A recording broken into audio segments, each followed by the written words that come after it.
আছে ওকে তাহলে আসসালামু আলাইকুম সবাইকে।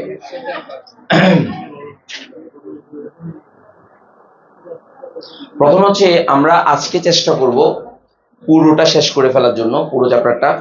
এখানে অনেকগুলো টপিক, আমার টপিকগুলো তো জটিল কিছু না, সহজ। প্রথমে আমি ইম্পর্টেন্ট টপিকগুলোকে তোদেরকে প্রথমে পড়াবো। ইম্পর্টেন্ট টপিকটা কি আছে? দুধ থেকে মাখন প্রক্রিয়া, এটা ইম্পর্টেন্ট না। ইম্পর্টেন্ট টপিক হচ্ছে টয়লেট ক্লিনার, গ্লাস ক্লিনার আর ভিনেগার। এই তিনটা পরীক্ষা বেশি আসে। মানে বিগত 2015 সালে প্রশ্ন অ্যানালাইসিস করলে দেখা যায় যে সবচেয়ে বেশি আসে কি বল, টয়লেট ক্লিনার, গ্লাস ক্লিনার এবং কি বল, ভিনেগার। এই তিনটা, তাহলে তিনটা আগে পড়াবো। তারপরে আমরা দুধের থেকে মাখনের ব্যাপারে যাব। তারপর হচ্ছে আমরা পারফিউমে যাব। পারফিউম বলতে কি, টয়লেট্রিজ গুলা, যেগুলো snow powder, cream, vanishing cream, হাবি জাবি, সদর বদর, এগুলাতে যাবো। এগুলো এত কঠিন কিছু না, জাস্ট একটু পড়লে হয়ে যাবে। একদম প্রথমে আমরা তোদের শীট যেটা দিয়েছি, শীটে প্রথমে দেখ টয়লেট ক্লিনার কোথায় আছে, দেখ গ্লাস ক্লিনার কোথায় আছে, দেখ এই প্রথমে দেখ, প্রথম টপিকটা হচ্ছে গ্লাস ক্লিনার। কি বলতো? এই প্রথম হচ্ছে গ্লাস ক্লিনার। দেখ এই গ্লাস ক্লিনার, এই যে গ্লাস ক্লিনার, গ্লাস ক্লিনার প্রথম টপিকটা একটু দেখতো সবাই। গ্লাস ক্লিনার,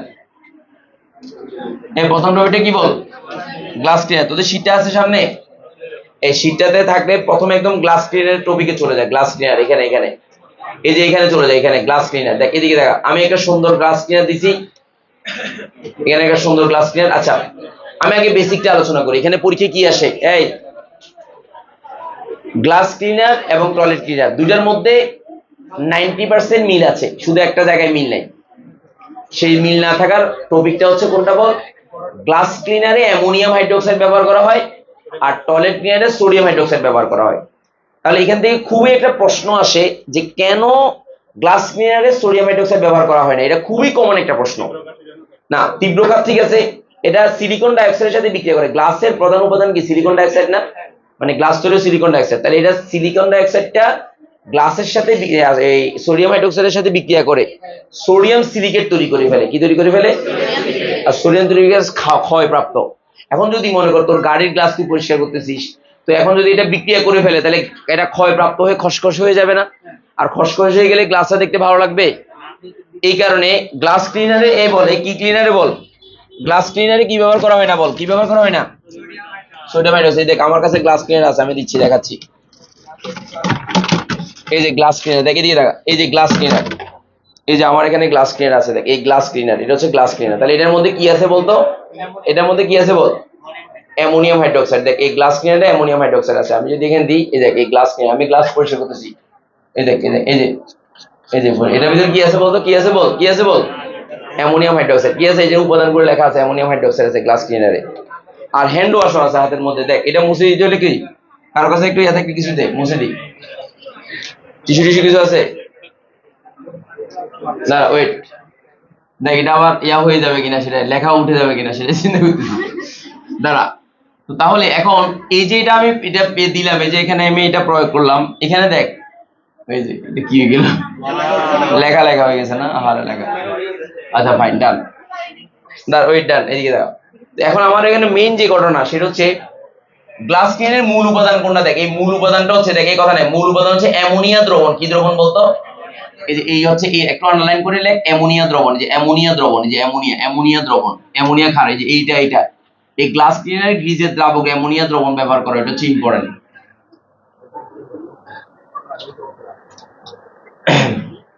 এবার তোরা দেখ, খেয়াল কর, এই গ্লাস ক্লিনারে সোডিয়াম হাইড্রোক্সাইড ব্যবহার করা হয় না কেন, সেটা লাইনটা কিন্তু এখানে দেখ, এই কারণে এখানে কথাটা চলে আসছে। সবল ক্ষার, কৌষ্টিক সোডা বা কৌষ্টিক পটাশ দ্রবণে গ্লাসের সংস্পর্শে গ্লাসের উপাদান সিলিকেটের সাথে বিক্রিয়া করে কি তৈরি করে, পানিতে দ্রবণীয় সোডিয়াম সিলিকেট এবং পটাশিয়াম সিলিকেট উৎপন্ন করে। এরা গ্লাসে দাগ সৃষ্টি করে। তাই গ্লাস ক্লিনারের উপাদান রূপে ক্ষার ব্যবহার করা গ্রহণযোগ্য না। এই লাইনটা খুবই কমন, এটা পরীক্ষা আসে, একদম খুবই কমন একটা পরীক্ষা আসে। দেখ এবার দেখ বাকি উপাদানগুলোর দিকে তাকা। এখানে মানে সোডিয়াম হবে, বুঝছস, বেশি উদ্দায়ী দ্রাবক। এটা আমাদের ওই বড়ং ফড়ং হয়ে গেছে, এটা মানে হচ্ছে প্রিকি মিস্টেক বল। মানে এই যে বড় রডং একটা দেখতেছ না, রডং প্রোফাইল, রডং প্রোফাইল, এটা রডং না, বুঝছস? হ্যাঁ, বুঝি নেই। আচ্ছা রংড, আচ্ছা রডং বলতেছি। আচ্ছা যে ডং হবে হোক, কিন্তু এটা কি হবে না বল, না এটা তো গ্রহণযোগ্য না। কেন? কারণ এটা হচ্ছে, এটাতে তোর এই যে ইয়া আছে না, না, এটার নাম আমি বলতেছি, দাঁড়াও। এটার নাম হচ্ছে আইএসও। আইএসও হবে, আইএসও। এটা আইএসও হবে, আইএসও। আইএসও এই তিনটারে সংক্ষেপে এটা বড় রং হয়ে গেছে, রংটা হয়েছে। একটু দেখ, কনফিউশন তৈরি হবে। দেখ, কথা বলিস না, দাঁড়া, ওয়েট। ফাইন, ডান। স্যার আয়, হ্যাঁ, কোথায় চলে গেছে মাই রে, কোথা থেকে কোথায় চলে আসছে। ফাইন, এখানে। এবার আসো আমাদের মূল কাহিনী, মূল ঘটনাটা আমরা পড়তে হবে, যেটা সেটা হচ্ছে এগুলোর উপাদান পরীক্ষায় আসে খুবই কমন হিসেবে। যেমন তোকে প্রথমে আইসোপ্রোপাইল কি কাজে ব্যবহৃত হয়, কি হিসেবে বলতো? উদ্বায়ী দ্রাবক, মানে উদ্বায়ী হয়ে যাওয়ার জন্য আইসোপ্রোপাইল ব্যবহার করা হয়। আর এই তিনটা সবচেয়ে বেশি আসে পরীক্ষায়। দেখ, এই তিনটা, একটা দুইটা তিনটা।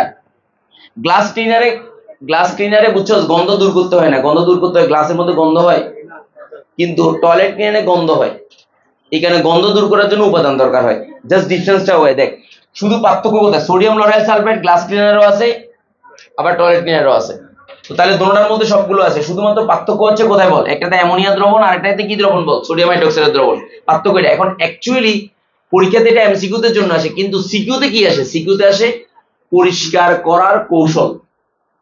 মানে পরীক্ষা যেটা আসে কি আসে বলতো, মানে কিভাবে পরিষ্কার করা হয় সেটা কৌশলটাই পরীক্ষায় আসে। তাহলে এই জিনিসগুলো যে এখানে দাগালাম, এটা কিন্তু এমসিকিউ তে, কিন্তু কোথায় বল, কিন্তু তোর পরীক্ষা আসবে পরিষ্কার করার কৌশল, মানে কেমনে পরিষ্কার করে সেই কৌশলটা তোর পরীক্ষা আসবে। দেখ, এই আচ্ছা, আমি একটু এই টয়লেট ক্লিনারের ইয়াটা দেখা দিই, মানে উপাদানটা দেখা দিই, তাহলে বুঝবি এই টয়লেট ক্লিনারে কি ব্যবহার করা। দেখ, সবগুলো সেম। দেখ, এই যে সোডিয়াম লরাইল সালফেট সেম আছে, তার মানে এটা মূল উপাদান, কিন্তু মানে পরিষ্কারক মিশ্রণের মূল উপাদান হচ্ছে সোডিয়াম লরাইল সালফেট, যেটাকে ডিটারজেন্ট আছে না, তোরা ডিটারজেন্টের নাম শুনছস? এই ডিটারজেন্ট শুনছ নাই? কি শুনছস? ডিটারজেন্টের নাম শুনছ নাই? এই ডিটারজেন্টের মূল উপাদান কিন্তু কোনটা বল, সোডিয়াম লরাইল সালফেট। কি বল, সোডিয়াম কি সালফেট বল, লরাইল সালফেট। ডিটারজেন্টও কি করে, ময়লা পরিষ্কার করে, ময়লাগুলোকে কি করে, মানে ময়লাগুলোকে ধর এর থেকে জামা কাপড় বা সামথিং যেখানে সারফেস থেকে বের করে আনে। এই বের করে আনার জন্য সোডিয়াম লরাইল সালফেটের ভূমিকা অনেক অনেক বেশি। এটা একটু মাথায় রাখবে, দেশের আর কিছু লাগবে না। দেখ, এদিকে দেখা। এবার সোজায় আমরা কেমনে পরিষ্কার করে সেটা আমরা দেখবো। এই পরিষ্কার করে, এখন তোরা এসা চিহ্ন দিবি কোনটা বল, এসা চিহ্ন দিবি কোনটা, এটাকে। এই পরিষ্কার করার কৌশলটা এসা চিহ্ন দে, একটা দুইটা তিনটা চারটা, চারটা স্টার দে, চারটা স্টার দে, চারটা স্টার দে। ফাইন, তোরা এসএসসি তে পড়ছিস, আমি যদি ভুল না করি তাহলে দেখ, হাইড্রোফিলিক আর একটা হাইড্রোফোবিক অংশ পড়ছিস কিনা বলতো। তাহলে সোডিয়াম লরাইল সালফেটের দুইটা অংশ থাকে, একটা লেজ আর একটা মাথা। পড়ছিস কিনা এসএসসি তে, না পড়লে পড়ে নে। দুইটা অংশ থাকে, একটা লেজ অংশটা সেটা হচ্ছে হাইড্রোফোবিক, আর যেটা মাথা সেটা হচ্ছে হাইড্রোফিলিক। ফিল মানে লাভ করা, মানে হাইড্রোজেনকে বা পানিকে ভালোবাসে যেটা। তো পানিকে ভালোবাসে কি বলতো, ফিলিক। তো পানি আকর্ষী যেটাকে বলে। আর ফোবিকটা কি বল, পানি বিকর্ষী।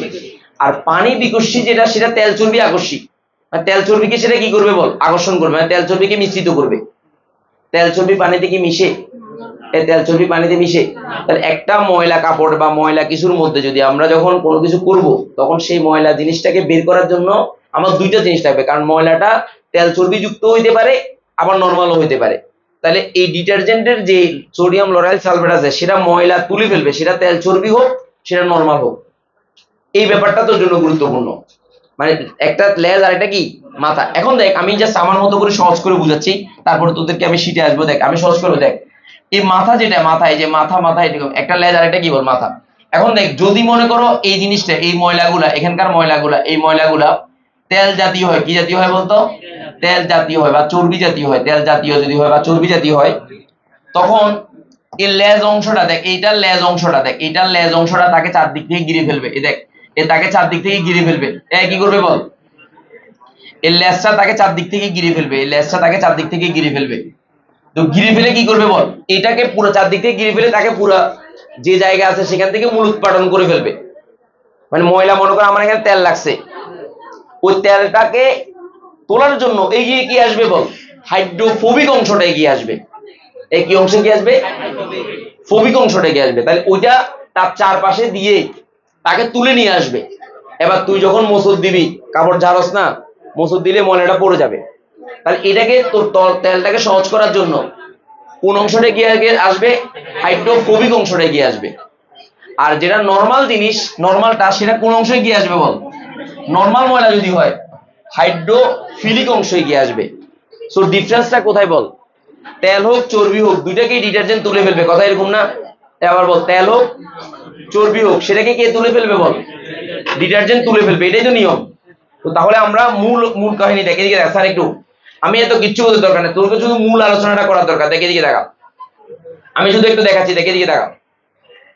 গ্লাসে লেগে থাকা ময়লা থাকে গ্লিস, চর্বি বা ধুলাবালি। গ্লিস বা চর্বি জাতীয় বা ধুলাবালি, গ্লিস বা তৈলাক্ত পদার্থকে দ্রবীভূত করার জন্য গ্লাস ক্লিনারে কি থাকে বল? দ্রবীভূত করার জন্য অ্যামোনিয়া থাকে। আবার খেয়াল কর, দ্রবীভূত করার জন্য অ্যামোনিয়া থাকে, আর তোলার জন্য কে থাকে বল? Sodium lauryl sulphate.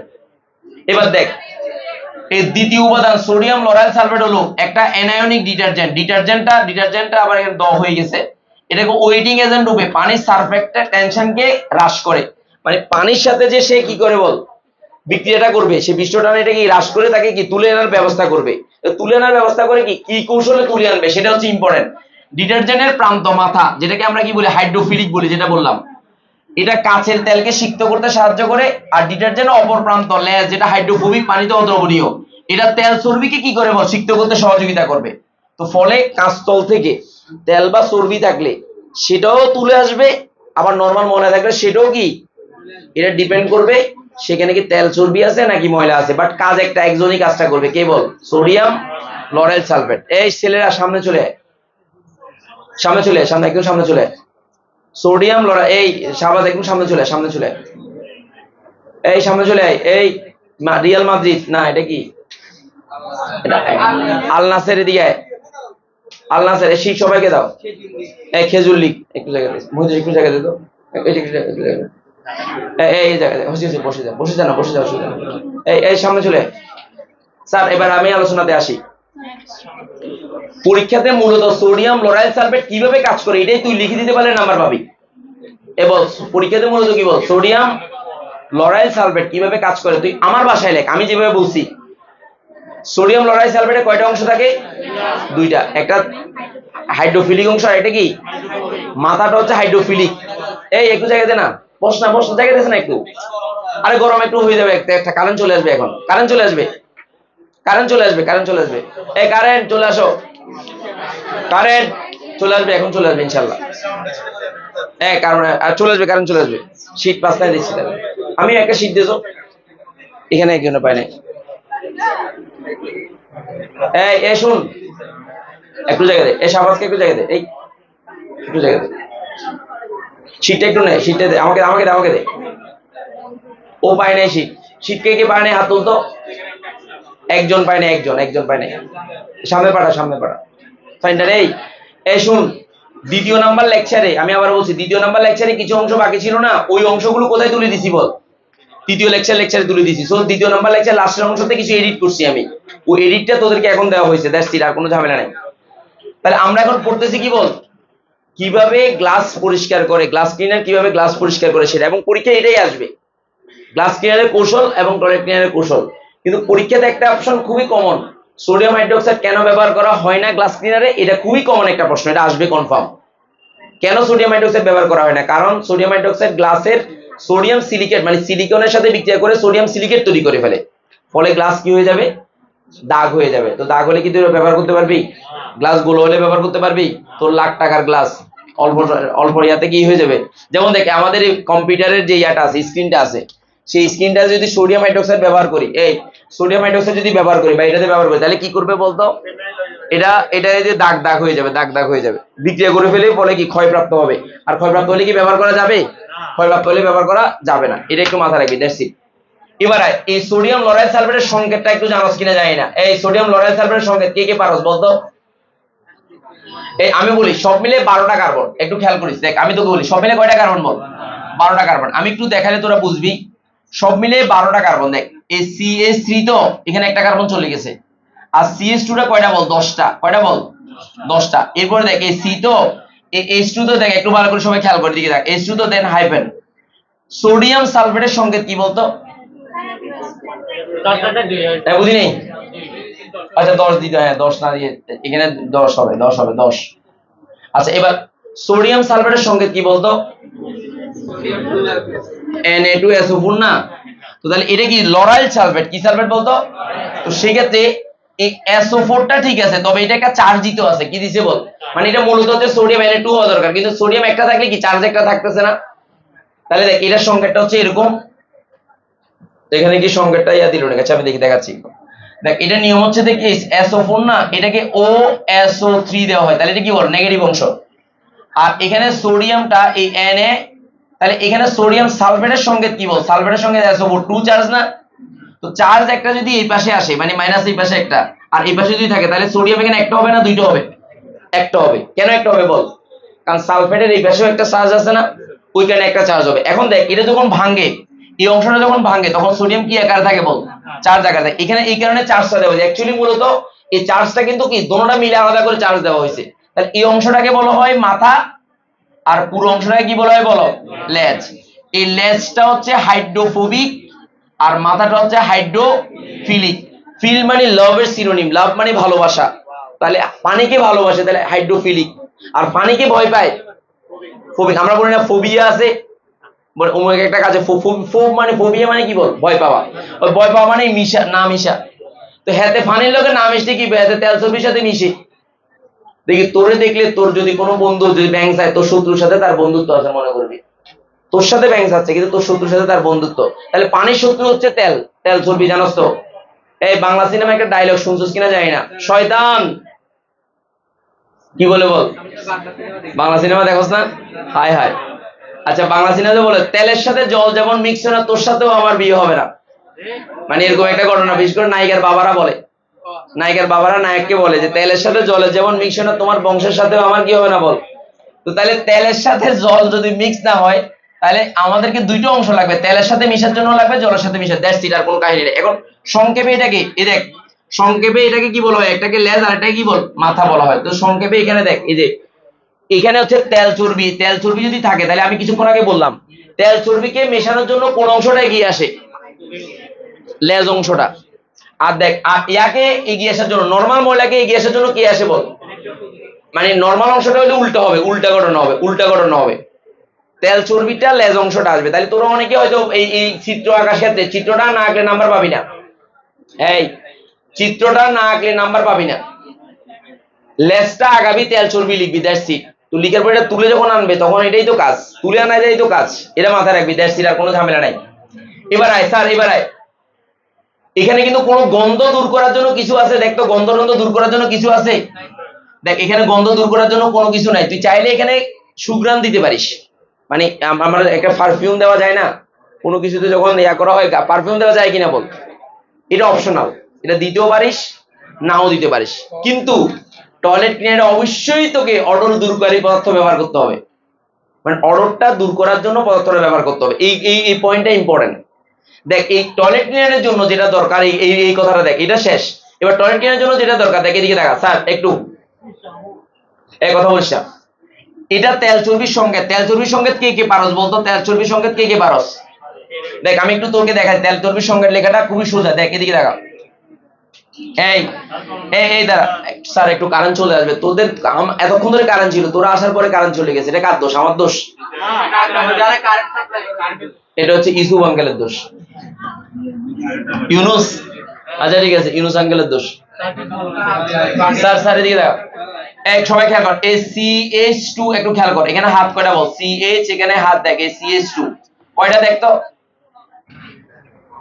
কয়টা বল, কয়টা বল, দেখ কার্বনের যোজনী ঠিক আছে কিনা, হাত তো কার্বনের যোজনী ঠিক আছে কিনা দেখ, ঠিক আছে কিনা। আচ্ছা দেখ C17, দেখ এই C17H35, এটাকে সংক্ষেপে আর বলে, কি বলে বলতো, এটাকে আর বলা হয় সংক্ষেপে আর। এখন দেখ এই ও তো এখানে C তো ডাবল বন্ড ও, আর এখানে হচ্ছে আর, এখানে ও তো এখানে C ডাবল বন্ড ও, এখানে হচ্ছে আর, এখানে ও এখানে C ডাবল বন্ড ও, এটা হচ্ছে আর, দেখ এটা। এখন তোরা খেয়াল কর, এই যে অংশটা আমি লিখলাম, যে লাস্টের অংশটা, এই আর এর পরিবর্তে কি লেখা যায় বল, আর এর পরিবর্তে কি লেখা যায় বল, আমরা জানি যে দেখ এটাকে আমরা যদি সংক্ষেপে বলি, দেখ এদিকে দেখা, তোরা সহজভাবে বুঝবি, আর সি ডাবল ও এইচ, এটার নাম কি অ্যাসিড বলতো, স্টিয়ারিক অ্যাসিড, কি অ্যাসিড বল, দেখ এই C17H35COOH, এটার নামই হচ্ছে স্টিয়ারিক অ্যাসিড।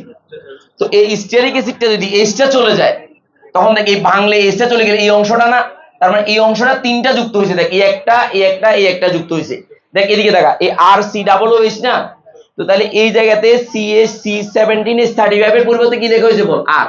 এখন দেখ এটা যখন ভাঙবে, এটা যখন ভাঙবে দেখ এই মাঝ বরাবর ভাঙবে, দেখ এই মাঝ বরাবর ভাঙবে, এই বরাবর ভাঙবে, তো ভাঙলে দেখ এই NaOH তিনটা হবে, দেখ এই তিনটা, এই যে তিনটা যদি হয়, এখানে OH আছে না, আর এখানে কি আছে বল CH2 আছে, তিনটা OH এই মাঝখানে যদি ভাঙে, দেখি আমি সেম কাজটা করতেছি, দেখ এটাকে আমি কপি করে নিলাম, দেখ এইখানে কপি নিলাম, দেখ এই কপি করে নিলাম, তোদেরকে সুবিধার জন্য আমি লিখতেছি, দেখ বুঝার সুবিধার জন্য, দেখ এদিকে দেখা স্যার, এটা এখানে রাখলাম, রাখার পরে দেখ এই অংশটাকে, এই মাঝখানের এই অংশটাকে, দেখ এই মাঝখানের এই অংশটাকে আমি আলাদা করলাম, দেখ এই আলাদা করলাম, এই যে আলাদা করলাম, এই আলাদা করে দেখ এবার তোকে বোঝার জন্য এই প্লাস দিলাম, তো প্লাস দিয়ে আমি এই অংশটাকে একটু ভালো করে খেয়াল কর, এই যে অংশটাকে খেয়াল করছিস না, সোডিয়াম, এই সোডিয়াম প্রত্যেকটাতে আমি দিলাম, দেখ এই Na দিলাম, এখানে Na দিলাম, এখানে Na দিলাম, এটারে এবার উল্টায় দিই আমি, এই যে উল্টায় দিই, এটা তিনটা না, তো তিনটাকে আমি এই তিনটা, এই একটা, এই দুইটা, এভাবে না ইয়ে করে আমি এখানে 3 লিখতে পারি না, তো এবার আমি এটাকে যদি শীত করে দিই, দেখ এই যে শীত করে দিই, শীত করে দিই, দেখ এরকম করে দিই, তাহলে বল এটাকে আমি লিখতে পারি না, যে কি লিখতে পারি বল, কি লিখতে পারি, এই আরটাকে যদি উল্টায় দেই, চলেই তো গেল, তাহলে এটাকে আমরা এই RCOO লিখতে পারি না, দিস ইজ কল সাবান, আর কোনা মানে আর মানে C17H তাহলে সাবান হচ্ছে এক ধরনের লবণ না, এসিড থেকে লবণ না, এই তুই যদি বলো সাবান এক ধরনের লবণ, তাহলে কি হবে বুঝছস বলতো, তোরে ফিডাইবো, লবণ কেন, এসিডের কি কাকে সরাইছে বল, হাইড্রোজেনকে সরিয়ে সোডিয়াম যুক্ত হয়েছে, তাহলে লবণ বলা যায় না, বাট এটাকে লবণ বললে জিনিসটা ইয়া হবে, মানে অড হবে, বাট সাবান এক ধরনের লবণ, তেল চর্বি থেকে আসে। এখন দেখ এখানে OH কয়টা বাকি গেছে বল, কয়টা বাকি আছে OH, কয়টা OH, তিনটা, দেখ এইখানে একটা OH, এখানে একটা OH, এখানে একটা OH, এইটার নাম হচ্ছে গ্লিসারিন, তোরা যেটা শীতকালে মুখের মধ্যে লাগায় একটু জিহ্বা দিয়ে মাখো, একটু মিষ্টি গ্লিসারিন দিক মিষ্টি দেখিস, গ্লিসারল, এই গ্লিসারিনটা দেশ না ঠোঁটের মধ্যে, এইটা হচ্ছে গ্লিসারিন, এই যে গ্লিসারিন, এই গ্লিসারিন যদি সাবানের মধ্যে না থাকে, সাবানটা তেলে ভাব আসবে না, তখন তোর সাবানটা কি হয়ে যায় বল, সাবানে গ্লিসারিন কম থাকলে রুক্ষ ভাব তৈরি হয়, একটু গ্লিসারিন থাকতে কি থাকতে হয় বল, এই গ্লিসারিনটা থাকতে। এখন দেখ এই গ্লিসারিনটা শীতকালে আমরা ব্যবহার করি, মনে আছে কিনা, তাহলে এই তেল চর্বি থেকে সোডিয়াম হাইড্রোক্সাইডের মাধ্যমে দুইটা যৌগ তৈরি হয়, একটা হচ্ছে গ্লিসারিন বা গ্লিসারল, আরেকটা কি বল। এখন দেখ এই গ্লিসারিনের সংকেত তোরা একটু খেয়াল করে, দেখ এদিকে দেখা স্যার, একটু আমি কি তোকে সাবানটা কেমনে হয় বুঝাইতে পারছি কিনা, আর COOটা এখান থেকে ভেঙে এই ব্যাপারটা হয়, তাহলে এটা তিনটা, তো এখানে তিনটা, এই যে 3 হবে আর কি, 3 হবে, কত হবে বল, 3 হবে, এখানে 3 হবে, কেন 3 হবে বলতো, তিনটা, এই যে তিনটা, তাহলে এখন তোরা শীটের মধ্যে আয়, দেখ এদিকে দেখা, এই RCOO এটা NaOH এই ব্যাপারটা আসছে না বদ্দা, আসছে না, পারিবা না, এটা হচ্ছে সাবান, কি বান, এটা কি বল, গ্লিসারিন, যোজনীগুলো মনে রাখবি, দেখ এখানে কিন্তু হাইড্রোজেন একটা, 1 হাত 2 হাত 3 হাত, কার্বন এক যোজনী সাইড, খেয়াল করস 2 হাত 4 হাত 2 হাত 4 হাত, বুঝছস তো, যোজনীগুলো নাম মনে রাখতে পারে, নাম্বার ইয়া থাকবে না, আর এর মানটা একটু লিখে দে, এই R ইজ ইকুয়াল টু কত বল, এখানে C17 কত বল, H কত বল, H35, আর এটাকে কি বলে, সোডিয়াম স্টিয়ারেট বলে, কি বলে বল, সোডিয়াম স্টিয়ারেট বলে, একটু লিখে রাখ, এটার নাম হচ্ছে সোডিয়াম স্টিয়ারেট, স্টিয়ারেট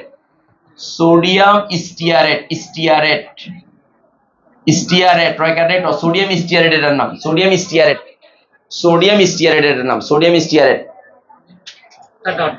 ডটগুলো মানে ওই কার্বন যোজনী তো মূলত অক্সিজেনের সাথে, ওই সিওটা উপরের দিকে উঠবে, এই কারণে মূলত ডট দেওয়া হয়েছে, বাট ডট না দিলেও চলবো, কোনো অসুবিধা নাই, মানে আমি যেরকম লিখছি এভাবে লিখতে পারবি, এভাবে স্ট্রাকচার লিখতে পারবি, এভাবে লিখে তো ডট লাগতেছে না, মানে আমি যেরকম করে লিখছি, সি এর সাথে বন্ধনটা লিখছি, অসুবিধা আছে, তো তাহলে তোর মতো করে লিখিস, এটা কোনো ব্যাপার না। আচ্ছা এবার আয় স্যার, ডান, এবার সবগুলো আগের মতোই, মানে সোডিয়াম লরাইল সালফেটের যে কাজটা সেটা সব আগের মতোই, কিন্তু মনা কাহিনী কি জানো, সব আগের মতোই, শুধু কাহিনী হচ্ছে জীবাণু নাশ করার জন্য, কি নাশ করার জন্য বল, জীবাণুটা, এই দেখ এই জীবাণুটা ধ্বংস করার জন্য, টয়লেটের দুর্গন্ধ এটা আনলাইন কর, এই ক্যালসিয়াম হাইপোক্লোরাইড যেটা ব্লিচিং এজেন্ট বলে, কি বলে বল, ব্লিচিং এজেন্ট, এটাই শুধু তোর লাগবে, দেখ আন্ডারলাইন কর এটা, হ্যাঁ ব্লিচিং পাউডারটা লাগবে, দ্যাটস ইট, এটাই শুধু তোর ইয়াতে বাড়তি লাগবে। তাহলে জীবাণুনাশক রূপে কি কাজ করে বল, ফেনল কাজ করে, এটা জীবাণুকে মেরে ফেলে দুর্গন্ধ দূর করে, এই দেখ এই দুইটা, এই যে এই দুইটা ইম্পর্টেন্ট, এই দুইটা। তাহলে এবার আসো, টয়লেট ক্লিনার এবং গ্লাস ক্লিনারের মধ্যে ডিফারেন্সটা কোথায়, টয়লেট ক্লিনারে কি লাগবে বলো, দুর্গন্ধ দূর করতে হবে, জীবাণু নাশ করতে হবে, এ বলো দুর্গন্ধ দূর করতে হবে, কিন্তু গ্লাস ক্লিনারে কি দুর্গন্ধ দূর করতে হবে? তাহলে এই ব্যাপারটাই গুরুত্বপূর্ণ, আর নাহলে বাকি সবগুলো একই। পারবা না? কৌশলটা পারবা কিনা বলো, পারবা কিনা? এই দুইটা লাইন লিখতে পারলে তোমার মূলত বাকি অংশগুলো তো আমি আগে দিয়ে বুঝালাম, সোডিয়াম স্টেয়ারের ব্যাপারটা বুঝালাম, তারপর লরাইল সালফেটের ব্যাপারটা বুঝালাম, তাহলে আর বাকিটা তোমাদের কোনো সমস্যা হবে না। শেষ, ডান। এবার আসো মোনা, মোনা তোমাদেরকে কিছুক্ষণ আগে বলছি যে সোডিয়াম হাইড্রোক্সাইড কেন গ্লাস ক্লিনারে ব্যবহার করা হয় না, কেন ব্যবহার করা যায় না? দেখো জানালার কাছে সাধারণত কি থাকে, এটা হচ্ছে জানালার কাছে যারা মেডিকেলে পরীক্ষা দিবি তাদের জন্য লাগবে। যারা পটাশ কাজ যে খুব শক্ত, এগুলোতে কি থাকে, ফাইরেক্স বা জেনা কাজ। কারেন্ট আসছে, কারেন্ট আসছে, ওরে মরা মরা, আল্লাহ কারেন্ট চলে আসো, আল্লাহ আমার কথা শুনতেছে না, দেখ এই শুনবে তার ওয়েটে। এই জানালার কাছে থাকে sodium hydroxide, sodium oxide, calcium oxide এবং তোর সিলিকন ডাইঅক্সাইড। সবগুলোর কমন যৌগ কি বলতো? Silicon dioxide. তাহলে এখানে সোডিয়াম হাইড্রোক্সাইড আছে, এই সোডিয়াম হাইড্রোক্সাইডটা সিলিকন ডাইঅক্সাইডের সাথে বিক্রিয়া করে সোডিয়াম সিলিকেট তৈরি করে। কি তৈরি করে? সোডিয়াম কি তৈরি করে? সোডিয়াম সিলিকেট তৈরি করে। এবং সোডিয়াম কি তৈরি করে? সিলিকেট তৈরি করে। আর এই সোডিয়াম সিলিকেটটা কি হয় বলতো? আমাদের মানে কাঁচ থেকে সে বিক্রিয়া করে না সিলিকন ডাইঅক্সাইড, তাহলে কাঁচটা দাগ পড়ে যাবে না। এই লাইনটা শুধুমাত্র এই বক্স, এই লাইনটা লিখতে পারলে নাম্বার, শুধুমাত্র এই লাইনটা লিখতে পারলে, এটা লিখতে পারলে নাম্বার, বক্স করে এটা এক্সট্রা চিহ্ন দে, এই লাইনটা লিখতে পারলে নাম্বার, দ্যাটস ইট। দাঁড়া, আল্লাহ দেখ আমার দিকে তাকা, দাঁড়া, ডোন্ট ওয়ারি, একটু অপেক্ষা করো, আসলে কিছু করার না, দাঁড়া আমি জানালা করে দিচ্ছি, দাঁড়া ওয়েট। মরারে কারেন্ট যাওয়ার টাইম, প্রতিদিন এই কারেন্ট আসছে, কারেন্ট আসছে, আসছে আসছে, দেখছিস আল্লাহ ডাকছে, বন্ধ কর, বন্ধ কর। হ্যাঁ করছি, দাঁড়া দাঁড়া, কারেন্ট আসছে। জানালা দেখছো, এই যে বলতে জানালা স্যার আগে খুলে নেই কেন? আচ্ছা আমি তাপমাত্রা কমাই দিচ্ছি, ওই যে ডান ডান ডান, দাঁড়া তাপমাত্রা কমাই দিচ্ছি, বুঝেছি দাঁড়া একটু একটু, এখন একটু ফিল পাবে, আসবে আসবে, দাঁড়া দাঁড়া ওই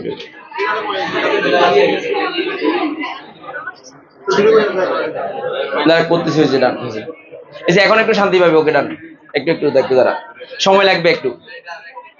ওহো রে কিছু করার না, দেখ যে পরিমাণ গরম বাহিরে, এই গরমটা উল্টা কি হয় বল? মরগ, মরগ, গরম মতো মরগ, গরমটা উল্টা মরগ। আচ্ছা এবার দেখে দিকে দেখা, প্রশ্ন হচ্ছে কেন টয়লেট ক্লিনারটা কেন ওই টয়লেটের যে কমোড আছে এটাকে ক্ষয় করে না? কেন বল, কেন করে না বল? চায়না ক্লে দিয়ে তৈরি, কি দিয়ে তৈরি বল? তাহলে চায়না মাল বেশি দিন যায় না। বলতেছে যে এক ভদ্রলোকের বাবা মারা গেছে, সে অক্সফোর্ড ইউনিভার্সিটিতে পড়ে, এখন বাঙালি ভদ্রলোক বলতেছে যে ও দোস্ত বেশি দিন বেশি টেনশন করার দরকার নাই, চায়না মাল এমনিতে বেশি দিন টিকার কথা না। হের বাবা ছিল চাইনিজ, তো তাহলে তাড়াতাড়ি মারা গেছে, বলছে টেনশন করার কি আছে, চায়না মাল বেশি দিন তো কি বল টিকার কথা না, টেনশন করিস না। এবার আয় স্যার আয়। আচ্ছা এবারে এই লাইনটা একটু গুরুত্বপূর্ণ, দেখ এই চায়না ক্লের সংকেত এমসিকিউ তে মেডিকেলে আসে, কোথায় বল? মেডিকেলে চায়না ক্লের সংকেত আসে। তারপর দেখ সিলিকা বালি তো থাকবে সাধারণত, তারপর হচ্ছে এটা প্রায় কত ডিগ্রি সেলসিয়াস তাপমাত্রা উত্তপ্ত করে, দেখে দিকে দেখা। এই কারণে এটার মধ্যে ক্ষুদ্র মানে যখন এটা বানানো হয়, তোর এই যে কমোডটা বানানো হয় 1600 ডিগ্রির ঊর্ধ্বে সোডিয়াম ক্লোরাইড এবং স্টিম সহ উত্তপ্ত করলে স্টিমের উপস্থিতিতে সোডিয়াম ক্লোরাইড বিয়োজিত হয়ে সোডিয়াম অক্সাইড এবং এসিএল গ্যাস উৎপন্ন করে। আর সোডিয়াম অক্সাইড উৎপন্ন পোর্সিলিনের অতিরিক্ত সিলিকা সহ বিক্রিয়া করে সোডিয়াম সিলিকেট তৈরি করে। তার মানে মূল কথা কি বল? মূল কথা হচ্ছে চায়না ক্লেতে সিলিকন ডাইঅক্সাইড আলাদাভাবে থাকে না, এই হচ্ছে মূল কথা। যদি সিলিকন ডাইঅক্সাইড আলাদাভাবে থাকতো তাহলে কি হইতো বলতো? বিক্রিয়া করে ফেলতো। তাহলে মূল কথা কোনটা বলে? এই মূল কথাটা হচ্ছে এটাই, দেখ এই মূল কথা এই লাইনটা, এই উৎপন্ন সোডিয়াম অক্সাইড পোর্সিলিনের অতিরিক্ত সিলিকা সহ বিক্রিয়া করে সোডিয়াম সিলিকেট তৈরি করে, এই কাহিনী হচ্ছে মূল কাহিনী। এবং দেখ এটা পানি বিরোধী, পানি রোধী মানে কি? পানি কি হয় না বল, এটার ভিতরে ঢুকে দেখিস টয়লেটের মধ্যে পানি কি ধরে, টয়লেটের মধ্যে পানিগুলো সব চলে যায় না সহজে। আর যদি এই আমার এই দেওয়ালের মধ্যে যদি পানি মারি দিই তাহলে পানিগুলো সব অ্যাবজর্ব করে ফেলবে, কিন্তু কমোড কি অ্যাবজর্ব করে? কমন অ্যাবজর্ব করে পানি? দেখ সবচেয়ে মজার ঘটনা বলি, আমরা টয়লেটে পানি ব্যবহার করি বেশি, রাইট? অস্ট্রেলিয়া, কানাডা ওগুলাতে বাথরুমে পুরো পরিষ্কার থাকবে, ওরা ইয়ার জন্য আলাদা একটা ইয়া ব্যবহার করে।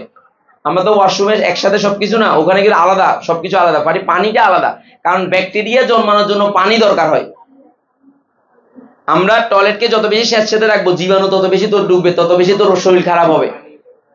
এই কারণে হাইজিন মেনটেন করার জন্য ওরা অস্ট্রেলিয়াতে কেউ যদি যাস, আল্লাহ যদি নিয়ে যায় তোদেরকে, এই ইয়া করাইতে হয়, এটা কি বলে, মানে মেডিকেল করাইতে হয়। তো মেডিকেল করাইতে হয় ওয়াফ সেন্টার। ওয়াফ সেন্টার হচ্ছে তোর মেডিকেল এই বনানীর ওখানে। তো এই ওয়াফ সেন্টারে গেলে স্ট্রংলি বলে দেওয়া আছে টয়লেটে কোনো পানি ব্যবহার করা যাবে না। হ্যাঁ হ্যাঁ, টিস্যু ব্যবহার করতে হবে। মানে কি একটা অবস্থা এগুলা, মানে যাইলে তুই বুঝবি, মেডিকেল করাতে গেলে কখনো তুই দেখবি। মানে ওই যে বাংলাদেশে তো না, যেমন আমি অস্ট্রেলিয়াতে গেছি, ওখানে শপিং মল টল যেগুলো আছে বা বড় বড় জায়গাগুলোতে, ওগুলোতে ইয়ারটা আলাদা, সম্পূর্ণ আলাদা। মানে ওখানে হাইজিন মেনটেন করে, সোজা কথা হচ্ছে জীবাণু ইয়া হয়, মানে বেশি থাকে না আর কি। ডান ডান, এবার হয়ে গেছে। দেখ এদিকে, স্যার স্যার, এই টয়লেট ক্লিনার গেল, গ্লাস ক্লিনার গেল, এবার হচ্ছে আমাদের খুবই গুরুত্বপূর্ণ ভিনেগার। কি বলতো? ভিনেগার। আচ্ছা আমি সহজে বলে দিই, দাঁড়া স্যার স্যার, এই ইথানিক অ্যাসিডের 6 থেকে 10% জলীয় দ্রবণকে কি বলে বল? ভিনেগার বলে। এই ভিনেগারটা তৈরি করা যায় কিভাবে? ভিনেগার তৈরি করা যায় কিভাবে? ভিনেগার তৈরি করা যায় আখের রস থেকে। কি থেকে বল? আখের রস থেকে, সোলাই মদ থেকে। ইথানল ইথানল ইথানল আছে না, ওই ওই সোলা, এগুলোকে চোলাই মদ। তার মানে কি, তুই চাইলে বার্লি, ভুট্টা অথবা ভাত, বার্লি, ভুট্টা অথবা কি বল, বা এখান থেকে তুই ভিনেগার তৈরি করতে পারবি। বাংলা বাংলা বাংলা মদ আর কি, বাংলা মদ তৈরি করতে পারবি না। বাংলা মদ হয়, আবার ভিনেগারটা আলাদা, ভিনেগারে আবার কিছু প্রসেস আছে। এখন দেখ এই প্রসেসের মধ্যে সবচেয়ে বেশি পরীক্ষা আসে, দেখ এই সবচেয়ে বেশি পরীক্ষা আসে, দেখ এই লাইনটা সবচেয়ে, দেখ এদিকে দেখা স্যার, আখের রসে কয় পার্সেন্ট এ থাকে বল, কয় পার্সেন্ট থাকে বল? সুক্রোজ, চিনি। আর ইথানিক অ্যাসিডে 6 থেকে 10% জলীয় দ্রবণকে ভিনেগার বলে। প্রথমে দেখ এই পদ্ধতিটা, চিনি বা সুক্রোজ তৈরি করতে হয়। এই আমরা ভাত খাই না, ভাত খেলে সুগার বেড়ে যায় কেন? কেউ কারো কি মাথার ভিতরে আছে? ভাত খাইলে সুগার বেড়ে যায় কেন? আলটিমেটলি তোর ভাত খা যা খা এগুলো গ্লুকোজই হয়। মধুভাত খাইছিস? মধুভাত, আচ্ছা মধুভাতে কোনো চিনি টিনি কিছুই দেয় না, তারপরে মিষ্টি হয়ে থাকে ফোঁসার পরে। মধুভাত চিনস তো? মানে কিছুদিন ফসাইলে কেমন মধুভাত খেলে ঘুম আসে। খাইছিস কখনো? এই আমার একটা স্টুডেন্ট বুঝছো, মেডিকেলে টিকার পরে আমার জন্য মধুভাত আনছে। আমি একদিন বলছিলাম মধুভাত আমার খুব প্রিয় খাবার, সে মিষ্টি না এনে মধুভাত আনছে এতগুলা। মধুভাতটা হচ্ছে ওয়ান কাইন্ডস অফ মদ, এবং এটা খাইলে ঘুম আসে। হালাল হালাল হালাল। তুই তো একদিন, বেশি দিন রাখতেছস না, তুই একদিন রেখে খাইতেছস। আর এটা খাইলে তো তুই আশা করি তোর বউকে মা বলবি না, বা মাকে যাই উল্টা পাল্টা বলবি না। তোর সেন্স তো ঠিক থাকবে, সেন্স ঠিক থাকে তো হালাল। আর সেন্স যদি ঠিক না থাকে, মদ হালাল করা, হারাম করা হয়েছে কেন? নামাজে তোর কনসেন্ট্রেশন থাকে না, সেন্স ঠিক থাকে না। তারপর তো বাবা খাম্বারে ধরে আব্বা বলে, মদ খাওয়ার পর বুঝছস তো মাথা টাথা ঠিক থাকবে না, এটা খুবই স্বাভাবিক। তো এখন আসো মূল কাহিনী, আমি যেটা বললাম যে মদক আখ হোক যাই হোক, এটার মধ্যে এটা কি হয় বল? গ্লুকোজ। দেখ এই চিনি বা সুক্রোজ, এই সুক্রোজটা ইনভার্টার, এটা খুবই উদ্দীপক আসে, উদ্দীপকে খুবই আসে এটা সুক্রোজের উপস্থিতি। এটা এই গুয়োসার রেফারেন্সটা কেন দিচ্ছি? তাপমাত্রার জন্য। এমনি 37 ডিগ্রি, গুয়োসার কত ডিগ্রি লিখছে? আর এখানে দেখ দোনোটার সংখ্যা দেখ, ওই এই দোনোটার সংখ্যা দেখ, কিন্তু স্ট্রাকচার ভিন্ন। এই কারণে একটার নাম গ্লুকোজ, একটার নাম কি বল? এই দোনোটাকে একসাথে কি বলে বল? ইনভার্ট চিনি। এই ইনভার্ট চিনিটা জাইমেসের প্রভাবে ইথানল হয়। কি হয় বলতো? ইথানল। তাপমাত্রার ব্যাপারটা তোর একটা দিলে হবে, গুয়োসারের বইও দিয়েছি আমি, একটা দিলে হবে। আচ্ছা আমি এত গুয়োসারের বইটা দেওয়ার কারণ কি? মেডিকেল অ্যাডমিশনে হয় না, তাপমাত্রাগুলো আসে এই কারণে। স্যার বুঝি নাই কি যে, এটা 20 থেকে 24 হবে মোস্ট প্রবাবলি। এটা বই, তার আমি দেখি ইয়াসারের বই দেখি, হাজার স্যারের বই দেখি, এটা তাপমাত্রা এটা হবে 20 থেকে 24। এটা 20 থেকে 24 হবে। এই কত থেকে 24 বল? 20 থেকে 24। এই পাশটা হাজারি স্যার, ওই পাশটা গুয়ো স্যার। এই পাশটা হাজারি স্যার, ওই পাশটা কি বল? মেডিকেল অ্যাডমিশনের জন্য লাগে তো ইনফরমেশন গুলা, এই কারণে একসাথে দিয়ে দিছি। আমি কিন্তু বারবার বলছি এই চ্যাপ্টারটা আমি মেডিকেলের জন্যই পড়াচ্ছি, কারণ মেডিকেলে এই জিনিসগুলো বেশি আসে। নাইলে তো দূরে দূরে এমসিকিউ পড়ানোর দরকার আছে, মেডিকেলে বেশি আসে এটা। আচ্ছা স্যার এবারে এই ইথানলকে স্যার এই ইথানলকে এই ইথানলকে জারিত করলে অ্যালডিহাইড তৈরি হয়, জানোস তো? এই একটা বেসিক, এই একটা বেসিক, অ্যালকোহলকে জারিত করলে অ্যালডিহাইড তৈরি হয়, আর অ্যালডিহাইডকে জারিত করলে ওইক অ্যাসিড তৈরি হয়। তাহলে সরাসরি বলা যায় না যে অ্যালকোহলকে জারিত করলে ওইক অ্যাসিড তৈরি হয়, বলা যায় না? সরাসরি বলা যায় কিনা বল স্যার? এই পেছনে কথা বলিস না, এই বল, অ্যালকোহলকে জারিত করলে কি হয়? মদ হয়। অ্যালকোহল মানে মদ, এই যে অ্যালকোহল মানে হচ্ছে মদ। খাইছা লাল পানি? খাইছস কখনো? এই তোরা তো নিয়মিতই খাস, কেন তোরা টাইগার খাস না, স্পিড খাস না? গতকাল সার খেয়ে একজন ঢাকা চলে গেছে 20 টাকা দিয়ে। গতকাল দেখাছিলাম 20 টাকা শার্ক এনার্জি ড্রিঙ্ক না, ওইটা খেয়ে 20 টাকা দিয়ে ঢাকা চলে গেছে। তোরা কি দেখছস? দেখোস না কে কাতল? ও মানে এই অ্যালকোহল খাবার উপকারিতা আছে। শার্ক এটা এই গতকাল আমি একটু করে দেখাছিলাম, দাঁড়া আমি দেখাচ্ছি, দাঁড়া 1 মিনিট, একটু একটু একটু বিনোদন নে, নাইলে আবার হঠাৎ মজা লাগবে না, মজা লাগবে না। এই দাঁড়া, একটু বিনোদন নে, দেখ এদিকে দেখা, এ দেখ আমি গতকাল এসেছি, যে এই ঢাকা 20 টাকা, দেখ এদিকে দেখা, এই এই দেখ এদিকে দেখা, দেখ একটু দেখ, দেখ ঢাকাটায় 20 টাকা, ঢাকাটায় 20 টাকা ঢাকা যাওয়া যায় কোন দিকে? এখানে কি 20 টাকা ঢাকা যাওয়া যায়? হ্যাঁ যায়। টাকা দিছে, 20 টাকা দিছে। এটা কি অ্যালকোহল খাওয়ার পরে এ খাইছি, অ্যালকোহল এনার্জি বাড়াচ্ছে, তার ভিতরে ফুটবলে বসাবে। দেখ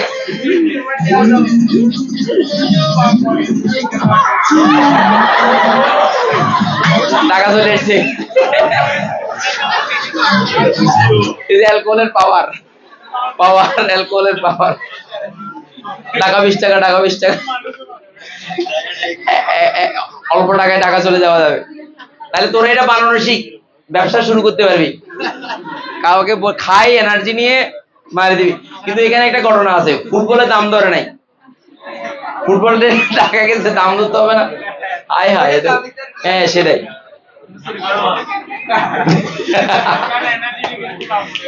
স্যার আলটিমেটলি গ্লুকোজ ইনভার্ট চিনিটা অ্যালকোহলে পরিণত হয়েছে, এই বল ইনভার্ট চিনিটা কিসে পরিণত হয়েছে বল? অ্যালকোহল, এটা এনার্জি ড্রিঙ্ক, এনার্জি। অ্যালকোহলকে দুই ভাবে ওইক অ্যাসিডে পরিণত করা যায়, কয় ভাবে বল? 2 ভাবে। আমি 2টা ভাব দিছি, একটা নরমাল নিয়ম দিছি আর একটা হচ্ছে এক্সট্রা দিছি। এটা পরীক্ষায় দুটেই আসে। সৃজনশীল আসে না, সৃজনশীলে উদ্দীপক থাকে, উদ্দীপকটা এরকম এবিসি একালে থাকবে, এগুলোতে এবিসি থাকবে, এবিসি। এবং অনেক সময় বিশেষ করে মেডিকেলে এই ডট এসিটোব্যাক্টর এখানে এরকম কোয়া থাকে, বক্স করা থাকে, তোকে এটা পূরণ করতে হয়। দেখ একটু এনজাইমগুলোর নামগুলো মুখস্থ করবি, কেন জানিস? কারণ এনজাইমগুলো থেকে এমসিকিউতে আসে। দেখ তোকে বলবে যে ইনভার্টাস মানে গ্লুকোজ ফ্রুক্টোজ কেমনে হয়, কার প্রভাবে বল? ইনভার্টাসের প্রভাবে। আর এই জাইমেস অ্যালকোহল তৈরি হয় কার প্রভাবে বল? জাইমেসের প্রভাবে। এই এনজাইমগুলো মুখস্থ লাগবে, এনজাইমগুলো মুখস্থ লাগবে, নাইলে এমসিকিউতে পারবি না। আমি আবারও বলছি, এমসিকিউতে এবং উদ্দীপকের জন্য লাগবে। এবার দেখ অ্যালকোহল যখন তৈরি হয়ে যায় তখন দেখ এসিটোব্যাক্টর দিলে 10% ইথানলকে জারিত করলে এসিটিক অ্যাসিডে কয় পার্সেন্ট জলীয় দ্রবণ তৈরি হয়? 6%। এটা একটা পদ্ধতি। আর দ্বিতীয় নাম্বার পদ্ধতি হচ্ছে, দেখ এই মাইক্রোডার্মা এসিডি দিয়ে দিবি, এই কি দেওয়া হয় জল? কি ডার্মা বল? মাইক্রোডার্মা এসিডি। এবং এই পদ্ধতিকে বলে কাঠের পিপা পদ্ধতি। কাঠের কি পদ্ধতি বলে বল? তাহলে অ্যালকোহল থেকে ইথানোয়িক অ্যাসিড কয়ভাবে তৈরি করা যায়? 2 ভাবে। একটা হচ্ছে প্রথমটার নাম কি বল? এসিডোব্যাক্টর। আর দ্বিতীয়টা কি বল? মাইক্রোডার্মা এসিডি। তাপমাত্রা 35। এখানে কিন্তু সরাসরি কোনো তাপমাত্রা দেওয়া নাই, দেওয়া আছে? তাহলে সরাসরি উৎপন্ন হয়ে যাচ্ছে। এবং এই অ্যালকোহলটা যেটা জারিত হওয়ার পরে উইক অ্যাসিড হয়, এটাই মূলত হচ্ছে ভিনেগার। এটাই মূলত কি বল? ভিনেগার। আচ্ছা এবার আমাকে বল, ভুট্টা বা তেল চর্বি যাই হোক না কেন, সেগুলো প্রথমে কিসে ফ্রুক্টোজে পরিণত করতে হয়, কিসে পরিণত করতে হয়? তারপরে এখানে প্রসেসটা শুরু হবে। তেল চর্বি না, তেল চর্বি তো থাকবে না। এই যেটা বলছিলাম কার্বোহাইড্রেট, কি বলতো? কার্বোহাইড্রেট কি বল? কোনগুলো বল? কার্বোহাইড্রেট কোনগুলো? এই তেল না না, এই ভুট্টা, চিনি, বার্লি, তারপর হচ্ছে কি বল, ভাত, রাইস আর কি, এগুলো সবগুলো জব, এগুলো সবগুলো। তাহলে পরীক্ষায় 2টা আসে, একটা হচ্ছে আখের গুড় থেকে, আর আরেকটা কি থেকে আসে বল? তেল চর্বি বা বার্লি থেকে। যেটাই হোক না কেন মূল উপাদান কিন্তু এটা। মূল কাহিনী কোনটা বলে? মূল কাহিনী হচ্ছে এটা, মূল স্ট্রাকচারটা হচ্ছে এটা, মূল স্ট্রাকচারটা হচ্ছে এটা, মানে এখান থেকে শুরু হবে। কথাটা বুঝছিস কিনা? অথবা অনেক এখান থেকে শুরু হবে। সো এই জিনিসটা যদি একবার পড়ে ফেলিস তাহলে পরে লাগবে না। এবার আস স্যার, এবারে জাহাঙ্গীর কবিরকে কে কে চিনস? ডাক্তার জাহাঙ্গীর কবির চিনস তো? উনি সবসময় বলে যে অর্গানিক ফুড, অর্গানিক অর্গানিক বলে, রাইট? এবং উনি বলে যে mother vinegar, apple cider, apple apple apple cider vinegar বলে। কি বলে বল? এই আপেল সাইডার ভিনেগার নাম মনে আছে? এই খাইছস? এই ভিনেগার গুলো দেখবি তো গোলা গোলা হয়, গোলা গোলা, দেখছস তো? আর বাজারে তোরা যে সিরকাটা পাস সেটা কিরকম স্বচ্ছ, এটা কোনো ফুড ভ্যালু নাই। কিন্তু যেটা আপেল সাইডার ভিনেগার, গোলা গোলা মাদার ভিনেগার যেটাকে বলা হয়, ওই ভিনেগারে কিন্তু ফুড ভ্যালু আছে। আমরা যেটা তৈরি করতেছি এটা কিন্তু মাদার ভিনেগার। কি ভিনেগার বল? এই দেখ, এই ভিনেগার তৈরি হওয়ার পর বাদামি বর্ণের, যে বাদামি বর্ণের ভিনেগার পাওয়া যায়। এখন তুই আমাকে বল, বাজারে কখনো বাদামি বর্ণের ভিনেগার পাইছস?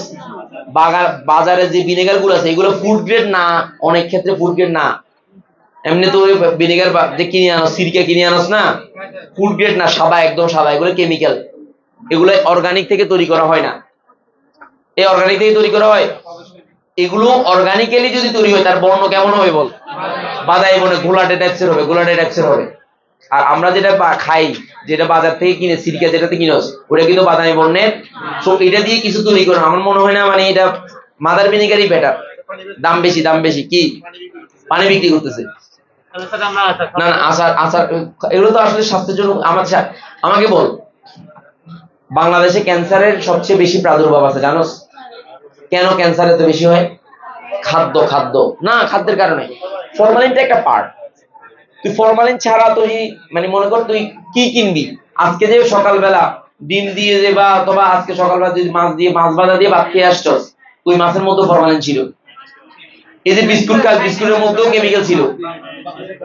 এই সোডিয়াম প্রোপানয়েট কোথায় দিয়ে বল? সোডিয়াম প্রোপানয়েট, সোডিয়াম বেনজয়েট কোথায় দিয়ে বল? চানাচুরে দে, কোথায় চিপসে দে, বিস্কুটের মধ্যে দে। এই বিস্কুট খাইছস না? এই বিস্কুটের মধ্যে ঝামেলা আছে। চকলেট গুলো যেগুলো দে, চকলেট এগুলোতে ভেজাল আছে। ওইটা বাদ দে না, ছোট ছোট আইসক্রিম কতগুলো বিক্রি করে না, সব কেমিক্যাল। ডাইরেক্ট ইয়ার রং, দেওয়ালের রং মারি দে, লাল নীল খাস না, ডাইরেক্ট দেওয়ালের রং মারি দে। এবার একটা অনেস্ট একটা কথা বলি স্যার, এদিকে দাও। আমি আমেরিকাতে যখন গেছি, আমি বুকে ব্যথা নিয়ে গেছিলাম। এই শুনে দিকে দেখো, আমেরিকাতে খাওয়া দাওয়া তো পিওর, যে ফলের রস টাকা সেটা ফল, অরিজিনালি ফল।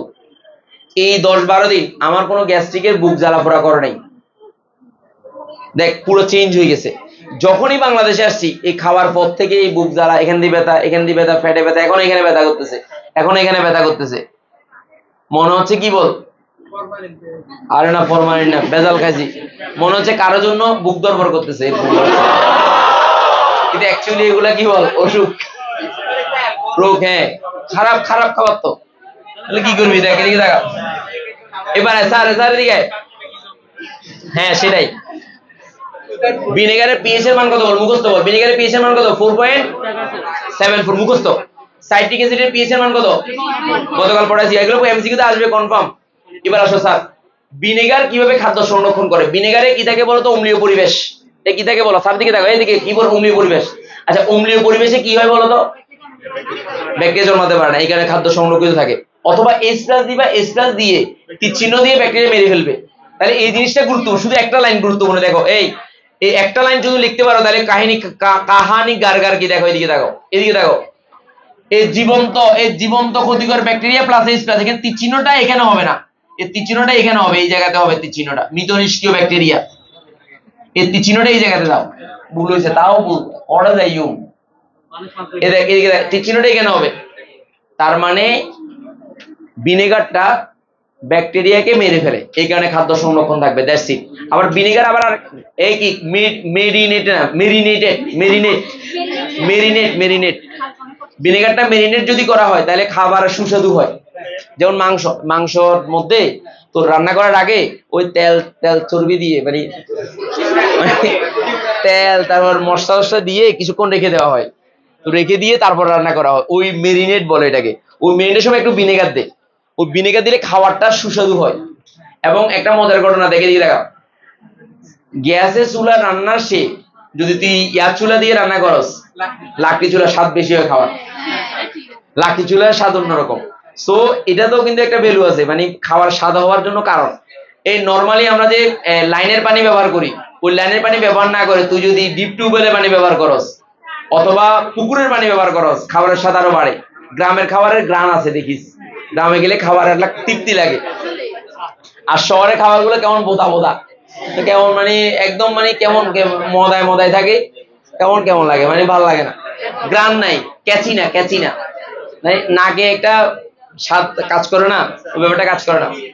এখানে প্রতিদিন গ্রামে যাই কিছু খাই আসবি, পারবি? আচ্ছা,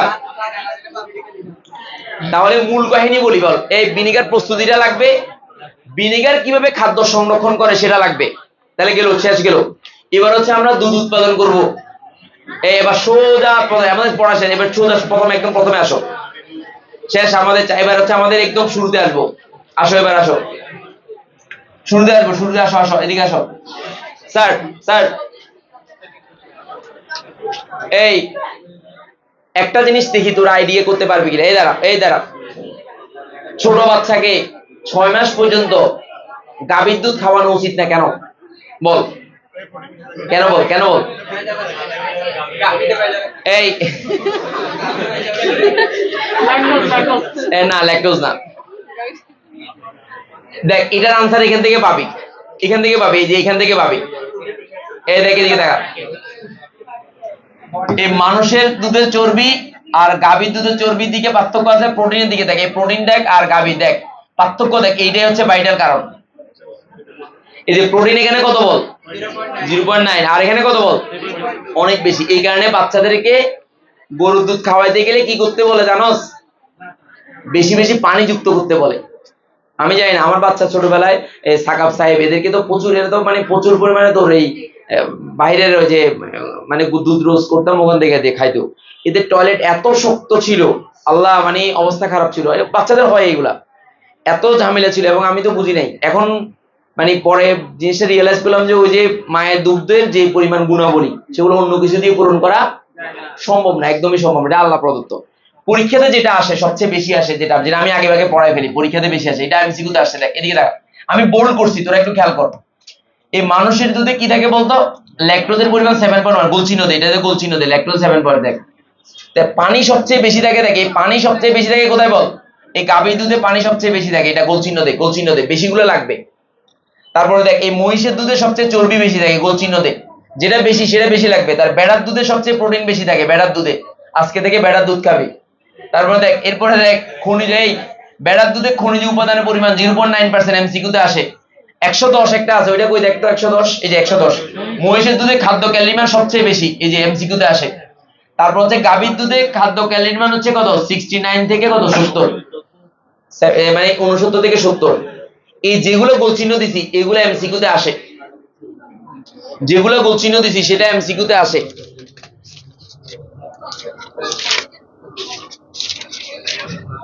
এইখানে একটা কারেকশন আছে, তার কারেকশন আছে, কারেকশনটা দিচ্ছি, দাঁড়া একটা মিনিট। এটা কারেকশন আছে, দেখ এদিকে দাও। না ঠিক আছে তো, ভিটামিন তো সবগুলোতে এবিসিডি, এবিসিডি না ভিটামিন সবগুলো এবিসিডি, ঠিক আছে তো। বইতে দেওয়া আছে এডি এডি এডিবিসি দেওয়া আছে বইতে। আমি একসাথে কি দিছি বল? এবিসিডি দিছি। বইতে কি সুন্দর, আমার দরকার আছে, এই যে বইতে দেওয়া আছে, দেখ বইতে দেওয়া আছে এডিবিসি, আর আমি ডাইরেক্ট কি দিছি বল? মনে থাকবে? মনে থাকবে না এবিসিডি? আচ্ছা ফাইন, এদিকে দেখা স্যার, যেটা ইম্পর্টেন্ট আমি যেটা গুলো বললাম, যেটা বললাম, দুধের মধ্যে যে পুষ্টিগুণ থাকে, এই দুধে কয় ধরনের জিনিস থাকে দেখ, এদিকে দেখা। পানির পরিমাণ, দুধে পানির পরিমাণ কত বল? এক একটা প্রায় 80% উপরে। দেখ এক একটা পানির পরিমাণটা এখানে দিছি না, এখানে তো দেওয়া আছে। তো তাহলে তোর মনে রাখতে হবে দুধে পানির পরিমাণ কি কতটুকু থাকে। এরপরে দেখ, চর্বিটা হচ্ছে দুধের প্রধান। দেখ, কোন একটা দুগ্ধতে কি পরিমাণ চর্বি থাকে তার উপর দুধের মান গুণাগুণ নির্ভর করে। দুধে যদি চর্বির পরিমাণ কম হয় তাহলে সেই দুধ, যেমন আমরা যে আড়ঙের দুধ খাই, এই আড়ং গুলো কোথা থেকে আনা জানোস? এই কোথা থেকে? এই আড়ঙের দুধগুলো তোর ইয়া থেকে, ওই যে উত্তরবঙ্গ থেকে সংগ্রহ করা হয়। তো এরা কি করে জানোস? অর্ধেক দোয়ার পর অর্ধেক পানি ঢালে, তারপরে নিয়ে আসে। তো এগুলো চর্বিটা নির্ধারণ, পানি ঢাললে তো চর্বির পার্সেন্টেজ কমে যাবে, তো পার্সেন্টেজ কমে গেলে দুধের গুণগত মান ঠিক নেই। ঠিক আছে, তো তাহলে এই পানি ঢালে দেখে আমরা যে দুধগুলো বাসায় যে রোজ করা সেগুলো তো অর্ধেক পানি, একদম খাঁটি দুধ যেগুলো সেগুলো অনেক গাঢ় থাকে এবং এতে গ্রান আছে, আলাদা গ্রান আছে। আর আমাদের এগুলোতে গন্ধ বাইরে, গ্রান তো দূরে থাকে। আরে ফালতু এগুলো। পানি কি ভালো পানিতে নাকি নালার পানিতে তুই জানোস? নালার পানিতে দুধ না এমনি না, এবং দুধ তো তোর উইদাউট গাভীর দুধ ছাড়া ডাইরেক্ট তোর ক্যালসিয়াম কার্বনেট দিয়ে দুধ বানায়। হ্যাঁ, ভেজাল দুধ কেমনে বানায় বল? আরে না, ওয়াশিং পাউডার, তার সাথে কি দে? তেল দে, তেল, সয়াবিন তেল দে, তেল দিয়ে মানে একটু মাখা মাখা হওয়ার জন্য, তারপরে এর ভিতরে সোডা টোডা দিয়ে মানে গ্রান করে ফেলে, বুঝাই যায় না। এই আমরা যে ইয়াগুলো খাই এই কারণেই তো আমরা আমরা আমাদের অসুখ বিসুখ বেশি হয়। খাস না? বিক্রি করছ?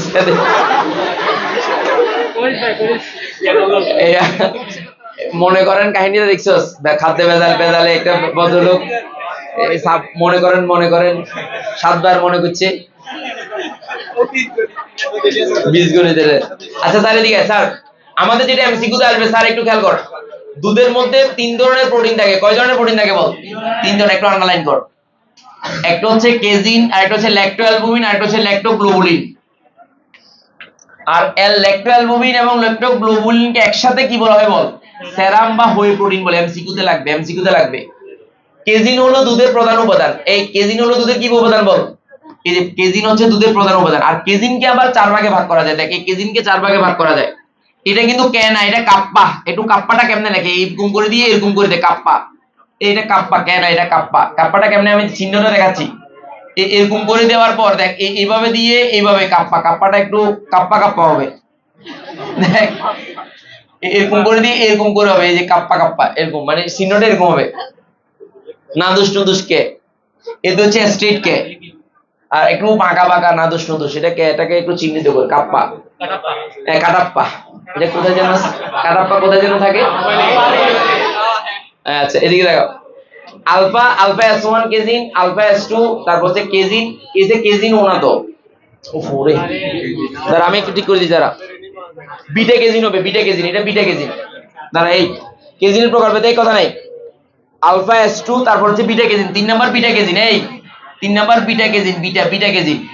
এই ঠিক করে নে, 3 নাম্বার বিটা কেজিন। 3 নাম্বার হচ্ছে বিটা কেজিন, একটু লেখ, ইম্পর্টেন্ট বিটা কেজিন। আচ্ছা 3 নাম্বার কি দিছস বল? বিটা কেজিন আছে, 3 নাম্বার বিটা কেজিন। এটা এই বারবার বলতেছি, আমি এমসিকিউর জন্য পড়াচ্ছি। বল দুধে কয় ধরনের প্রোটিন থাকে বল? প্রোটিনের নাম কি বল? প্রধান উপাদান কেজিন। কেজিনকে কয় ভাগে ভাগ করা যায়? Alpha S1, alpha S2, beta, তারপর কাপ্পা কেজিন। ওয়াও সহজ। হোই প্রোটিন কাকে বলে? অ্যালবুমিন এবং ল্যাক্টোগ্লোবুলিনকে একসাথে হোই প্রোটিন বলে। এমসিকিউ কি বলে এগুলা? মেডিকেলে পরীক্ষা দিবি না, আলাদা করে পড়লে বিরক্ত লাগবে, এই কারণে একটু পড়াই ফেলতেছি। মানে আমার সাথে সাথে পড়লে তোর বিরক্ত কম লাগবে, কিন্তু তুই যদি বাসায় একা পড়তে যাস তার একদম মেজাজ গরম হয়ে যাবে। মানে এত পড়া, এগুলো আসলে শব্দগুলো মাথার ভিতরে থাকবে না। আমরা তখন একটু মজা করার চেষ্টা করতেছি, মানে ওভাবে তোর একটু হালকা হালকা মনে থাকবে। আর হালকা মনে থাকলে হালকার উপর ঝাপসা করে পড়বি, বেশি মনে থাকবে। মানে মানে এটার উপর একটু পড়বি তোর তখন একটু বেশি মনে থাকবে। আমার টার্গেট হচ্ছে এমসিকিউ, কি বল? এই কারণেই মূলত বেশি তোকে জোর দিয়ে পড়াচ্ছি, নাহলে আবার না হলে এগুলো তো বলতাম যে পড়িনিস। স্যার এবারে দেখ, দুগ্ধ চিনিকে কি বলবে বল? ল্যাকটোজ বলে না, কি বলে বল? ল্যাকটোজ। দেখ এটাতে সমসংখ্যক কি থাকে বল? এই ল্যাকটোজ বা দুগ্ধ চিনি, এটাতে কি একমাত্র ডাইস্যাকারাইড কার্বোহাইড্রেট উপাদান। মনোস্যাকারাইড, ডাইস্যাকারাইড তোরা জীববিজ্ঞানে পড়েছস না? তারপর দেখ সমসংখ্যক গ্লুকোজ এবং কি গ্যালাক্টোজ থাকে। আচ্ছা খনিজ উপাদান কি থাকে দুধের মধ্যে? পটাশিয়াম এবং ক্যালসিয়াম এবং ফসফরাস। এই তিনটা আন্ডারলাইন কর। একমাত্র মানে হচ্ছে একমাত্র হবে, একমাত্রা লিখছে, একমাত্র হবে। কি হবে বল? দাঁড়া আমি লিখতেছি, একমাত্র হবে, একমাত্রা না একমাত্র হবে, একমাত্র। বুঝিনিস কথাগুলা? আচ্ছা এবারে দুধে কি থাকে বল? ভিটামিন এ বেশি থাকে, কি থাকে বল? কিন্তু এই বাজারে যে দুধগুলো পাওয়া যায় এই দুধগুলো কিন্তু প্রক্রিয়াজাত করা, জানোস তো? আর পাস্তুরিত, এগুলা কি বল? পাস্তুরিত মানে কি তাপ দিয়ে দেওয়া হয়। ওই তাপ দিলে কি হয়? দুধের গুণাগুণগুলো কি হয়ে যায় বল? যেমন এই যে এইটা থাকে না, দুধে ভিটামিন সি নষ্ট হয়ে যায় কিসের কারণে বল? দুধ পাস্তুরীকরণ করে যে এই দুধ পাস্তুরীকরণ এবং ফুটানো হলে কি নষ্ট হয়ে যায় বল? ভিটামিন সি নষ্ট হয়ে যায়, এটা মনে রাখবি। আচ্ছা এবার হচ্ছে আমরা দুধ থেকে কেমনে কি করবো। এই আমি জানি না তোদের এই অভিজ্ঞতা আছে কিনা, কেউ কি মিষ্টি মিষ্টি বানাইছিস বাসায়? দুধ থেকে মিষ্টি বানাইছিস? আচ্ছা আমি বলি, দুধের মধ্যে পানিকে আলাদা করলে যা থাকে সেটাই হচ্ছে দুধের ক্রিম। এবার পানিকে আলাদা করলে যা থাকে তাই কি বল? আর এমনি দুধে চর্বির পার্সেন্টেজ কত বলতো? চর্বির পার্সেন্টেজ 8 থেকে 10%। না, চর্বির পার্সেন্টেজ কত বল? দুধে কত থাকে বলতো? চর্বির পার্সেন্টেজ বলতো। এই দুধে চর্বির পার্সেন্টেজ কত থাকে বল? এই কই লেখা আছে তো দুধে চর্বির পার্সেন্টেজ লেখা নাই? এইখানে লেখা আছে চর্বি, কই চর্বি কই? এই যে মোটামুটি কত পার্সেন্ট? 10%-এর নিচে থাকে নরমাল অবস্থায়। কি অবস্থায় থাকে? নরমাল অবস্থায়। কিন্তু যখন পানিটা আলাদা করে ফেলবি তখন চর্বির পরিমাণ 40 থেকে 50% হয়ে যায়। তখন এগুলো ক্রিম জাতীয় হয়ে যায়, মাখন মাখন ক্রিম হয়ে যায়। এটা কেমনে তৈরি করে? সহজ একটা পদ্ধতি বলি, লেবু দিলে সরাসরি কি হয়ে যায় বল? পানিটা আলাদা হয়ে বিক্রিয়া করে ফেলবে। বাট এইভাবে করলে গুণগত মান ঠিক থাকবে না। এই কারণে তোকে সিস্টেমেটিক্যালি যেতে হবে। সিস্টেমেটিক্যালি যায় দুধেরকে দুধ এমনি আগের জমানায় মানুষ দুধকে রেখে দিত, তারপর ক্রিম একটু সর হইতো, এগুলোকে নিয়ে নিয়ে আলাদা আলাদা করতো এরকম। কিন্তু বর্তমানে তো এত সময় নেই। সময় আছে ডাইরেক্ট দুধ সংগ্রহ করার পর এরকম এটাকে কি করা হয় বল? মানে ওই যে মেশিন আছে কতগুলো, মেশিনের সাহায্যে এগুলোকে প্রক্রিয়াজাত করে ফেলে। যখন এরকম গুঁড়াগুড়ি বেশি করে কিছুক্ষণ রেখে দিলে ঠান্ডা করলে তখন আলাদা করে স্তরটা নিচের দিকে পড়ে যায়। তখন এগুলোকে আমরা ওই ছাকন টাকন কতগুলো ইয়ে আছে, কাপড় আছে, ওই কাপড় দিয়ে আলাদা করা হয়। এগুলো হচ্ছে গ্রামে গঞ্জে, বিশেষ করে বগুড়াতে বগুড়া গেছিলি?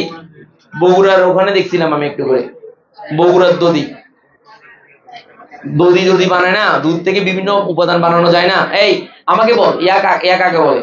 এই দুধ থেকে যে আমরা ইয়া পাই, জামশেদ মজুমদার, ঘি ঘি ঘি কেমনে করে? যে মাখন আছে না, মাখনকে উত্তপ্ত করলে ঘি উৎপন্ন হয়। এই মাখনকে উত্তপ্ত করলে কি হয়? ঘি উৎপন্ন হয়। যে ঘি গুলো আমরা খাই বাজারে, কাওয়া ঘি, খাঁটি ঘি বলে, বুয়া ঘি, সবগুলা এগুলা সবগুলো আমাদেরকে মানে এমনি দেখানোর সময় দেখে ক্রিস্টাল ক্লিয়ার হানি নাটস জামশেদ মজুমদারের, কিন্তু এগুলো বুয়া, গড়ের বাজার। আল্লাহ ভালো জানে, আমি কখনো খাই নাই। আচ্ছা এবার দুধ থেকে কিভাবে মাখন করবি? মাখন দেখ, প্রথমে দুধকে শীতলীকরণ করবি সংগ্রহ করার পর, কোয়াগুলেশন, জমাট বাঁধানো, কি বল? জমাট বাঁধানো। তারপর দ্বিতীয় নাম্বার কি? ক্রিমের প্রসেসিং। একটি স্টিলের পাত্রে ক্রিম নিয়ে কত পার্সেন্ট কতক্ষণ উত্তপ্ত করবি? মানে পুরো কথাটাকে আমি সহজ করে দিছি, একদম ইজি করে দিছি প্রসেসটা। ক্রিমের এজিং, এরপরে 12 ঘন্টা ফ্রিজে রাখবি, তারপর 5 থেকে 10 মিনিট 10 ডিগ্রি সেলসিয়াস তাপমাত্রা রাখবি।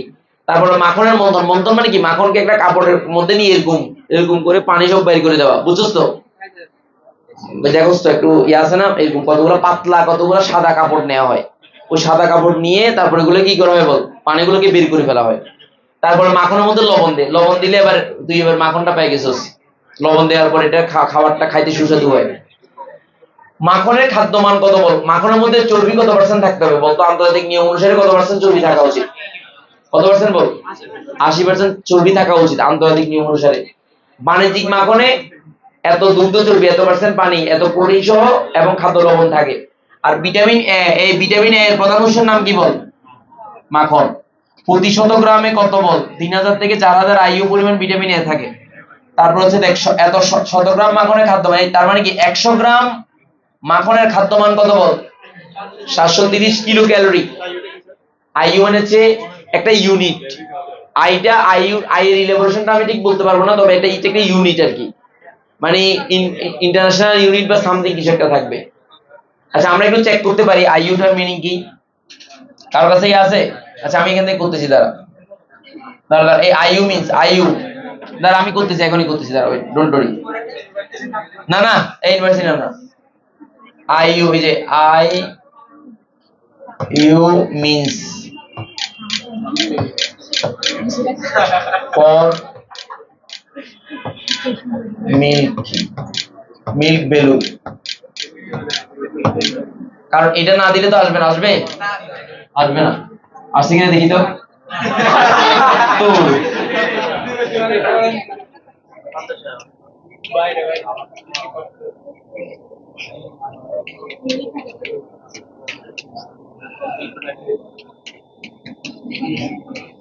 তো জৈব কি বলছে বলতো ইন্টারন্যাশনাল ইউনিট, ঠিক আছে। তো আমি যেটা বলছিলাম সেটাই, এ কি বল ইন্টারন্যাশনাল ইউনিট, আমি সেটাই তো বললাম আইইউ। এই ইন্টারন্যাশনাল ইউনিট একটা স্ট্যান্ডার্ড আর কি, ঠিক আছে। আমারটা ঠিক আছে, আইইউ মানে কি বল ইন্টারন্যাশনাল ইউনিট, এই ঠিক আছে কিনা, মানে আমি যেটা বললাম। আচ্ছা এবার আয়, এবার দুধের পিএইচটা খুবই ইম্পর্টেন্ট এমসিকিউর জন্য। এটাতে 5টার সাথে দুধের পিএইচ এর মান এত পর্যন্ত নিয়ন্ত্রণ করা হয়, এত এর কম যদি হয় তাহলে চর্বি এবং প্রোটিন জমাটবদ্ধ হয়ে যায়। গ্রামে গঞ্জে অনেকক্ষণ দুধকে রাখা হয়, যদি বেশিক্ষণ দুধকে রাখা হয় সেটা কিন্তু অম্লীয় হয়ে যায়, কি হয়ে যায় বল, তখন কিন্তু ঝামেলা বাঁধে, তখন কিন্তু দুধগুলো কি হয়ে যায় বল পিএইচ ফেটে যায়, নষ্ট হয়ে যায় যেটাকে বলে। এবার দেখ দুধকে বাহিরে মানে বিক্রি করার জন্য এমনি নরমালি তুই আজকে কিনছস, মানে আজকে উৎপাদন করছস, কালকে খেয়ে ফেলছস, ওকে ফাইন। কিন্তু দুধ উৎপন্ন হয়েছে উত্তরবঙ্গে, তাহলে চিটং আসতে আসতে 2 দিন লাগবে। তাহলে এই ক্ষেত্রে দুধকে যদি প্রক্রিয়াজাত করা না হয় তাহলে নষ্ট হয়ে যাবে না। আর এই নষ্ট করার প্রক্রিয়া, নষ্ট থেকে রক্ষা করার প্রক্রিয়াকে কি বলা হয় বল পাস্তুরীকরণ বলা হয়। কি বলা হয়? পাস্তুরীকরণের 2টা ধাপ আছে, একটা হচ্ছে হোল্ডার প্রসেস আর একটা হচ্ছে এইচটিএসইউ। প্রাণের কতগুলো দুধ পাওয়া যায় খেয়াল করিস, মোটা মোটা ব্যাগের মধ্যে লেখা আছে এইচটিএসটি এরকম বলা হয়। এই শুন, হোল্ড শব্দের অর্থ কি বলতো? হোল্ড, তাহলে তাপমাত্রা একটু বেশি সময় দিবি, এই দেখ এই তাপমাত্রা একটু 30 মিনিট দিবি। আর দেখ আর শর্ট টাইম না, এই যে হাই টেম্পারেচার শর্ট টাইম, তাহলে অল্প সময়, তাহলে এই যে high temperature short time, holder process মানে বেশি বেশি সময় ধরে, আর শর্ট টাইম মানে অল্প সময় ধরে 15 সেকেন্ড মাত্র। কিন্তু তাপমাত্রা কি দিবি বল, আর এখানে তাপমাত্রা কম বেশি সময়, এখানে তাপমাত্রা বেশি কম সময়। সো আমরা সাধারণত এই প্রসেস না, সাধারণত কোম্পানিগুলো এই প্রসেসটা ফলো করে। আচ্ছা দুধে যদি তাপ দেওয়া হয় কি নষ্ট হয়ে যায়? ভিটামিন সি, পাস্তুরীকরণে দুধের গুণাগুণ নষ্ট হয়ে যায়। তাহলে এই সমস্ত খাবারগুলো বাচ্চাদেরকে খাওয়ানো উচিত না। লেখা আছে মনে হয় কোথায়, থাকা আছে? আচ্ছা না থাকলে তোরা মাথায় রাখবি যে পাস্তুরিত দুধকে বাচ্চাদেরকে খাওয়ানো উচিত না। কেন উচিত না বল? কারণ দুগ্ধগুণ নষ্ট হয়ে যায়। আচ্ছা এবার আয় স্যার, এবার আয়, এই দুধের স্টেরিলাইজেশন কাকে বলে? দুধকে ছাকন বোতলে আবদ্ধ করে কত ডিগ্রি সেলসিয়াস তাপমাত্রায় 25 মিনিট ওয়াটার বাথ অথবা অধিক চাপযুক্ত, ওয়াটার বাথ মানে পানির মধ্যে, সরাসরি না, তাপ সরাসরি না, পানির মধ্যে। তাহলে একে উত্তপ্ত করার প্রক্রিয়াকে কি বলা হয় বল? দুধের কি বলা হয়? স্টেরিলাইজেশন বলা হয়। আমি কিন্তু প্রত্যেকটা জিনিসের সংক্ষিপ্ত আকারে মূল আলোচনাটা এখানে নিয়ে আসছি। সো বি কেয়ারফুল, এমসিকিউর জন্য এইভাবে পড়বি, কারণ এত কিছু বললে মনে থাকবে না। আর মাখন থেকে দুধ মানে সরি দুধ থেকে মাখন প্রস্তুতিটা, এটা সিকিউতে আসে, 2-1টা পড়ে আসছে। এটা জাস্ট প্রসেসটা দেখলে হয়ে যাবে, দ্যাটস ইট, আর কিছু লাগবে না।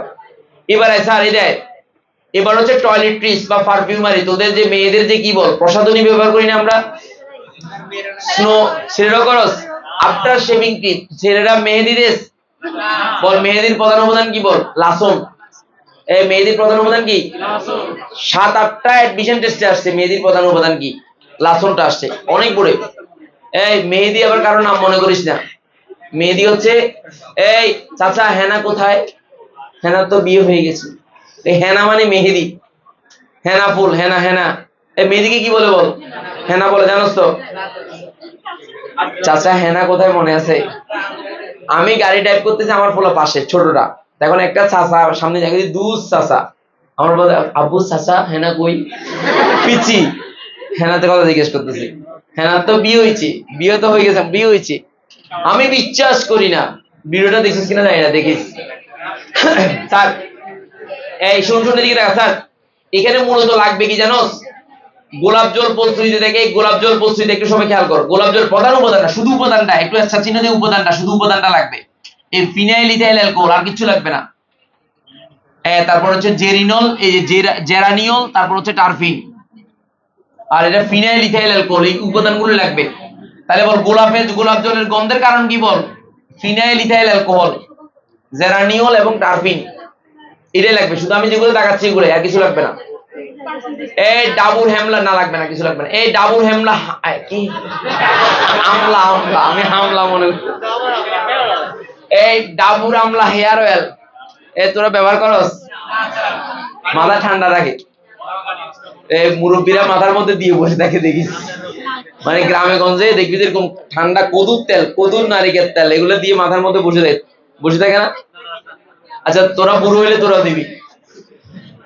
তারপরে কি বল, এই যে হার্বাল হেয়ার অয়েল, এগুলো হচ্ছে মূলত এক ধরনের ইমালশন, কি বল, এক ধরনের কি বল ইমালশন। আর ইমালসিফায়ার শুধুমাত্র আসবে এটা দেখ, এখানে ইমালসিফায়ার হিসেবে কি ব্যবহার করা হয়, ওলিক অ্যাসিড। এই ওলিক অ্যাসিড এটা, এই জাস্ট এই লাইনটা। তারপর হচ্ছে অ্যান্টিঅক্সিডেন্ট হিসেবে বিউটাইল হাইড্রোকুইনোন। শুধু এই নামগুলো লাগবে, নামগুলো, আর কিছু লাগবে না। এই জাস্ট আমি উপাদানগুলো লাগবে, এমসিকিউর জন্য উপাদানগুলো আমি যেগুলো দেখাচ্ছি সেগুলো, আর কিছু লাগবে না। এই টেলকম, এটা ইম্পর্টেন্ট, এটা এসে ছিল টেলকম পাউডার। এখন গরমের দিন তো মিল্লাত গামাসি পাউডার থাকবে না আর বেশি দিন। করে না একটা অ্যাড আছে না, একটা দেখোস নাই কি রে, মিল্লাত গামাসি পাউডার অ্যাড দেখোস নাই?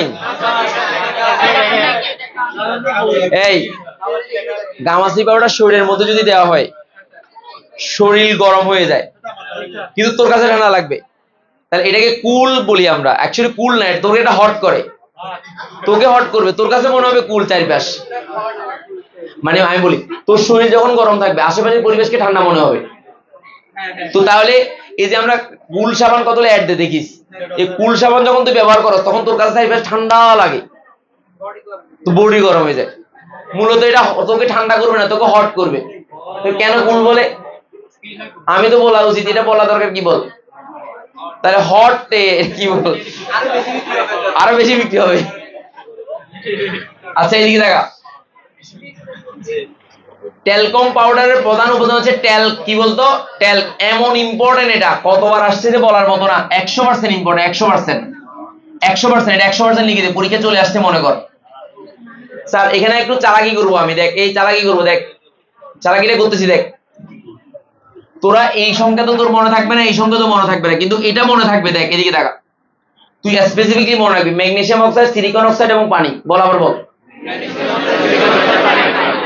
বল ম্যাগনেসিয়াম অক্সাইড 3:4:1, মানে 3:4:1। আচ্ছা এবার আমাকে বল, এটাকে একসাথে কর, একসাথে করলে ম্যাগনেসিয়াম কয়টা বল? 3টা। এই যে M3। সিলিকন কয়টা বল? 4টা। ও কয়টা বল? 3টা। 4 দুগুণে 8টা, 8 একে কয়টা?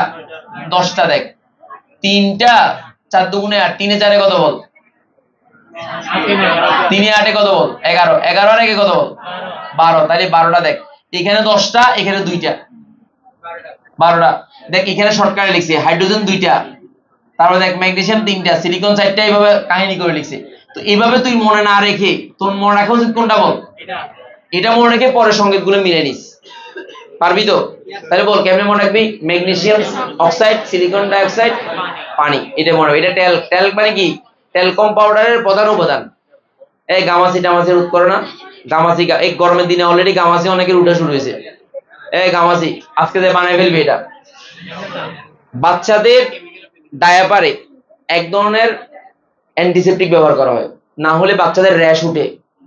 র্যাশ দেখিস কতগুলো বেবি পাউডার, বেবি ইয়ার মধ্যে ভিতরে বোরিক অ্যাসিড ব্যবহার করে, বোরিক অ্যাসিড এবং টেলকম পাউডার এগুলো ব্যবহার করে মাঝে মাঝে অ্যান্টিসেপটিক হিসেবে, কারণ এগুলো যখন ক্ষয়প্রাপ্ত হয়ে যায়, কেমিক্যাল না, বিক্রিয়াগুলো ঝামেলা হতে পারে, এখানে অ্যান্টিসেপটিক হিসেবে এখানেও ব্যবহার করতে হয়। বল এই জিঙ্ক স্টেট এবং বোরিক অ্যাসিড, এই বোরিক অ্যাসিড কি হিসেবে ব্যবহার করে? বল এই অ্যান্টিসেপটিক হিসেবে ব্যবহার করে।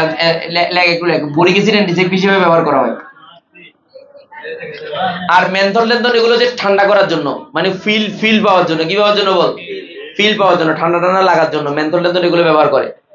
এই শুন মেয়েরা, এই কখনোই রাস্তার পাশ থেকে কখনোই কেমিক্যাল কিনবি না, যা কিনবি না, এই ফেয়ার অ্যান্ড লাভলি বল, হাবি জাবি, কখনোই স্যান্ডেল কিছু কিনবি না। আল্লাহর ওয়াস্তে টাকা একটু বেশি গেলেও একটু, কারণ এটা তোর ক্যান্সার পর্যন্ত হতে পারে। এই যে মুখের মধ্যে ব্যবহার, একদিনে তো রং সাদা হয়ে যাচ্ছে, এটা মূলত কি জানো? মার্কারি।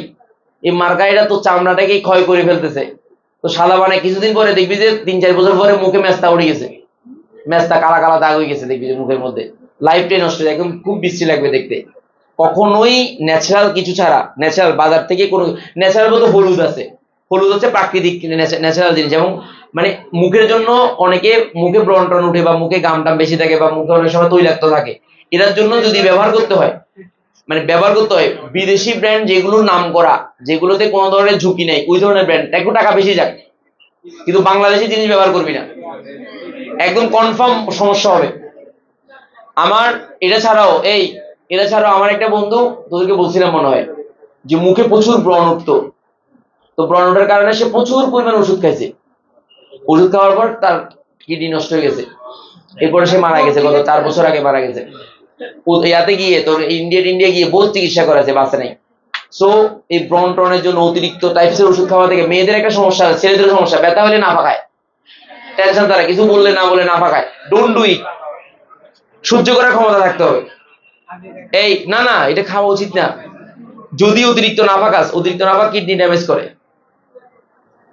এটা করিস না, মানে এই ব্যাপারটা একটু মাথায় রাখিস, ঠিক আছে কিনা। সো ব্যথা উঠলে দেখিস, মাথা ব্যথা করলে দেখিস আমার একটা নাফা আছে, বা কারে এই তোর কাছে কয়জনে জিজ্ঞেস করো, দেখ তো পাশে জিজ্ঞেস করো, অলরেডি নাফা নিয়ে অনেকে ঘুরিও, অনেকে নাফা নিয়ে ঘুরোস না, পিছনে নাফা নিয়ে এই এই এই পিছনে নাফা আনছস, নাফা নিয়ে আমার এখানে আসছো নাফা, দেখ এদিকে দেখা,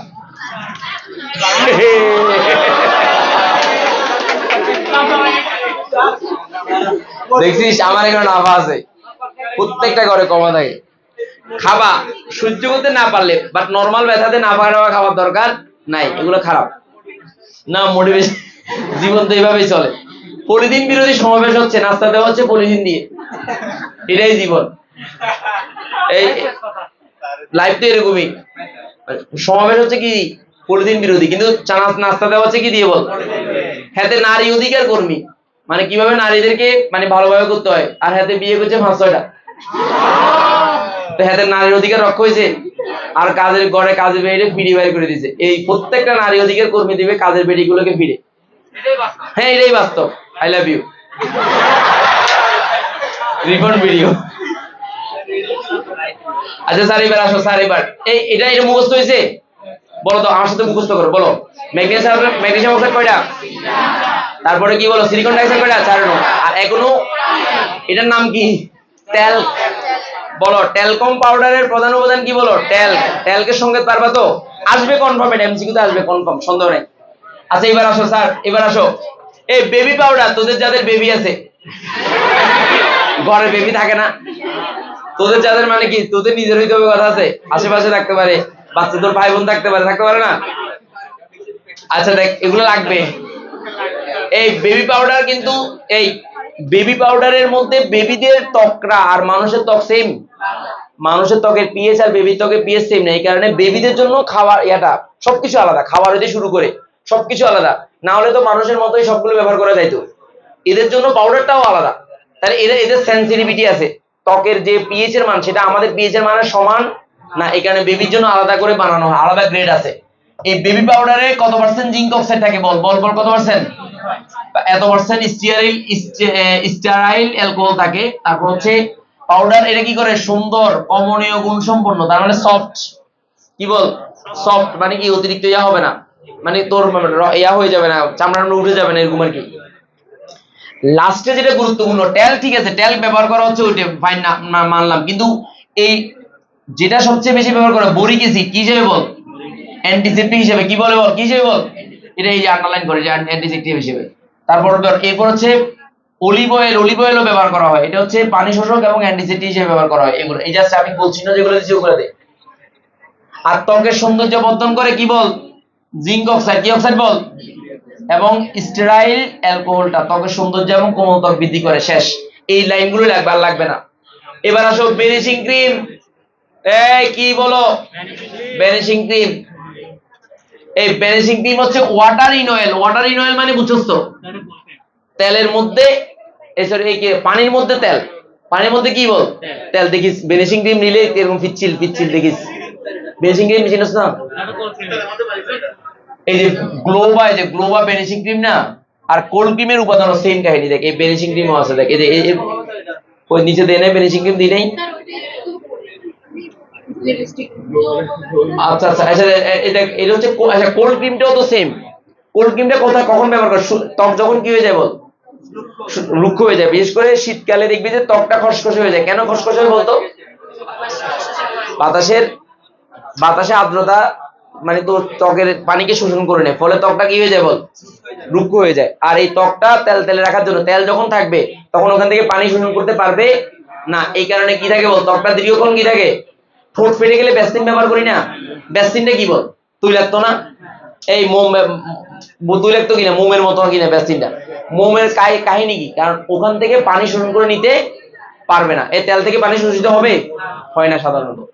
দেখ এদিকে দেখা, এই এখানে বলা হচ্ছে, দেখ এই কোল্ড ক্রিমের আবিষ্কারকের নাম কি রে? ওরে আল্লাহ, এই আবিষ্কারক গ্রিক চিকিৎসক গ্যালেন গ্লিজ এবং পানি মিশিয়ে, সরি গ্যালেন, এটা নাম হচ্ছে গ্যালেন গ্লিজ এবং পানি মিশিয়ে কি করেন বল? এত নাম গ্যালেন গ্লিজ না, এর নাম হচ্ছে গ্যালেন গ্লিজ এবং পানি। গ্লিজ তো বুঝেছো, তৈলাক্ত জাতীয় আর কি। এই গ্লিজ ব্যবহার করে কোথায় বলো? এই বিয়ারিং এর মধ্যে, গাড়িতে ব্যবহার করে না গ্লিজটা। ত্বকে ব্যবহারের জন্য গ্লিজ আছে, গ্লিসারিন আছে না। আচ্ছা এবার স্যার, এবার ওরে আল্লাহ, তোদের কি জায়গা নেই। এই এমসিকিউ তে ইম্পর্টেন্ট লাগবে বোরাক্সের সংকেত। এমসিকিউ লে বক্স কর, এটা বক্স কর। এই বোরাক্সের এটা এমসিকিউ তে আসবে, এমসিকিউ তে আসবে, এমসিকিউ তে আসবে। আর গুলো লাগবে, শুধু বোরাক্সের সংকেত লাগবে, আর কিছু লাগবে না। এই লিপস্টিকের প্রধান উপাদান কি বলতে পারবি? এই মোম মোম মোম, এই যে লিপস্টিক, দেখে লিপস্টিক, লিপস্টিক আসলে আমরা বলি লিপস্টিক, লিপস্টিক ঠোঁটের লাঠি। লিপ মানে কি? ঠোঁট, আর স্টিক মানে লাঠি, ঠোঁটের লাঠি। এই লিপস্টিক মানে ঠোঁটের লাঠি। আজকে থেকে কেউ লিপস্টিক বলবি না, কি বলবি? এই ঠোঁটের লাঠি আছে। দেখ আমি খারাপ বলছি, লিপস্টিক তার মানে কি? লিপ মানে ঠোঁট, আর স্টিক মানে কি বল? তার লিপস্টিক মানে কি? ঠোঁটের লাঠি। বুঝছস তো? বলবি। দেখ এই লিপস্টিকের প্রধান উপাদান হচ্ছে চর্বি, সরি মোম, মোম। ওয়াক্স মানে হচ্ছে মোম, এটা লিখে রাখ, মোম, মোকার মোম, মোম মোম। ও মাই রে, লিপস্টিকের মধ্যে কত রকমের রং ব্যবহার করে। এই প্রথম হচ্ছে কি বল, সবচেয়ে বেশি চলে গোলাপিটা, সাকিব খানও ব্যবহার করে।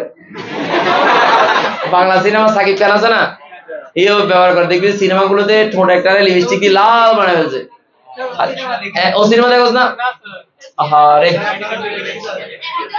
গুল্লু না কি যেন একটা বলে যে, না না, এই যে নতুন একটা ডায়লগ আছে না, দরবার না বরবাদ, বরবাদ, জিল্লু জিল্লু, এ জিল্লু টাকা দে। আচ্ছা এবার মজা আছে, সিনেমা দেখিস না হারাম? আমি কেমনে দেখছি?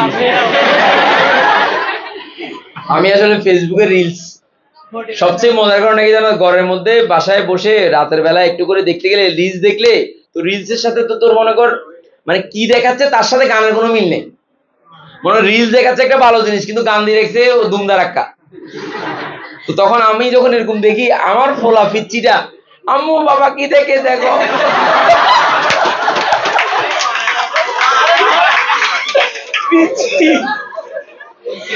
মানে একটু স্ক্রল করি না, আসে না, একটু আসলেই সে বিচার দে, আম্মু বাবা কি দেখে দেখো, ওই তাদেরকে ডাক দেওয়া হয়, এইগুলো দেখি ওরা, এবার সে আবার বিচার দে, বুঝছো?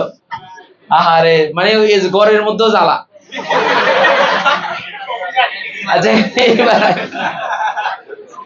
এই ছেলেদের এতক্ষণ ধরে মেয়েদের কাহিনী গেছে, এবার ছেলেদের আফটার শেভ। দেখ তোরা শেভ করে কি দিবি বল? রসুন লাগাই দিবি। আফটার শেখ রসুন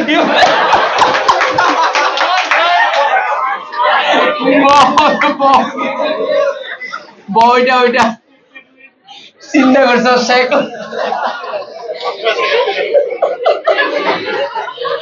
আচ্ছা দেখ, আপনার শেভ লোশন উপাদান কয়টা বল?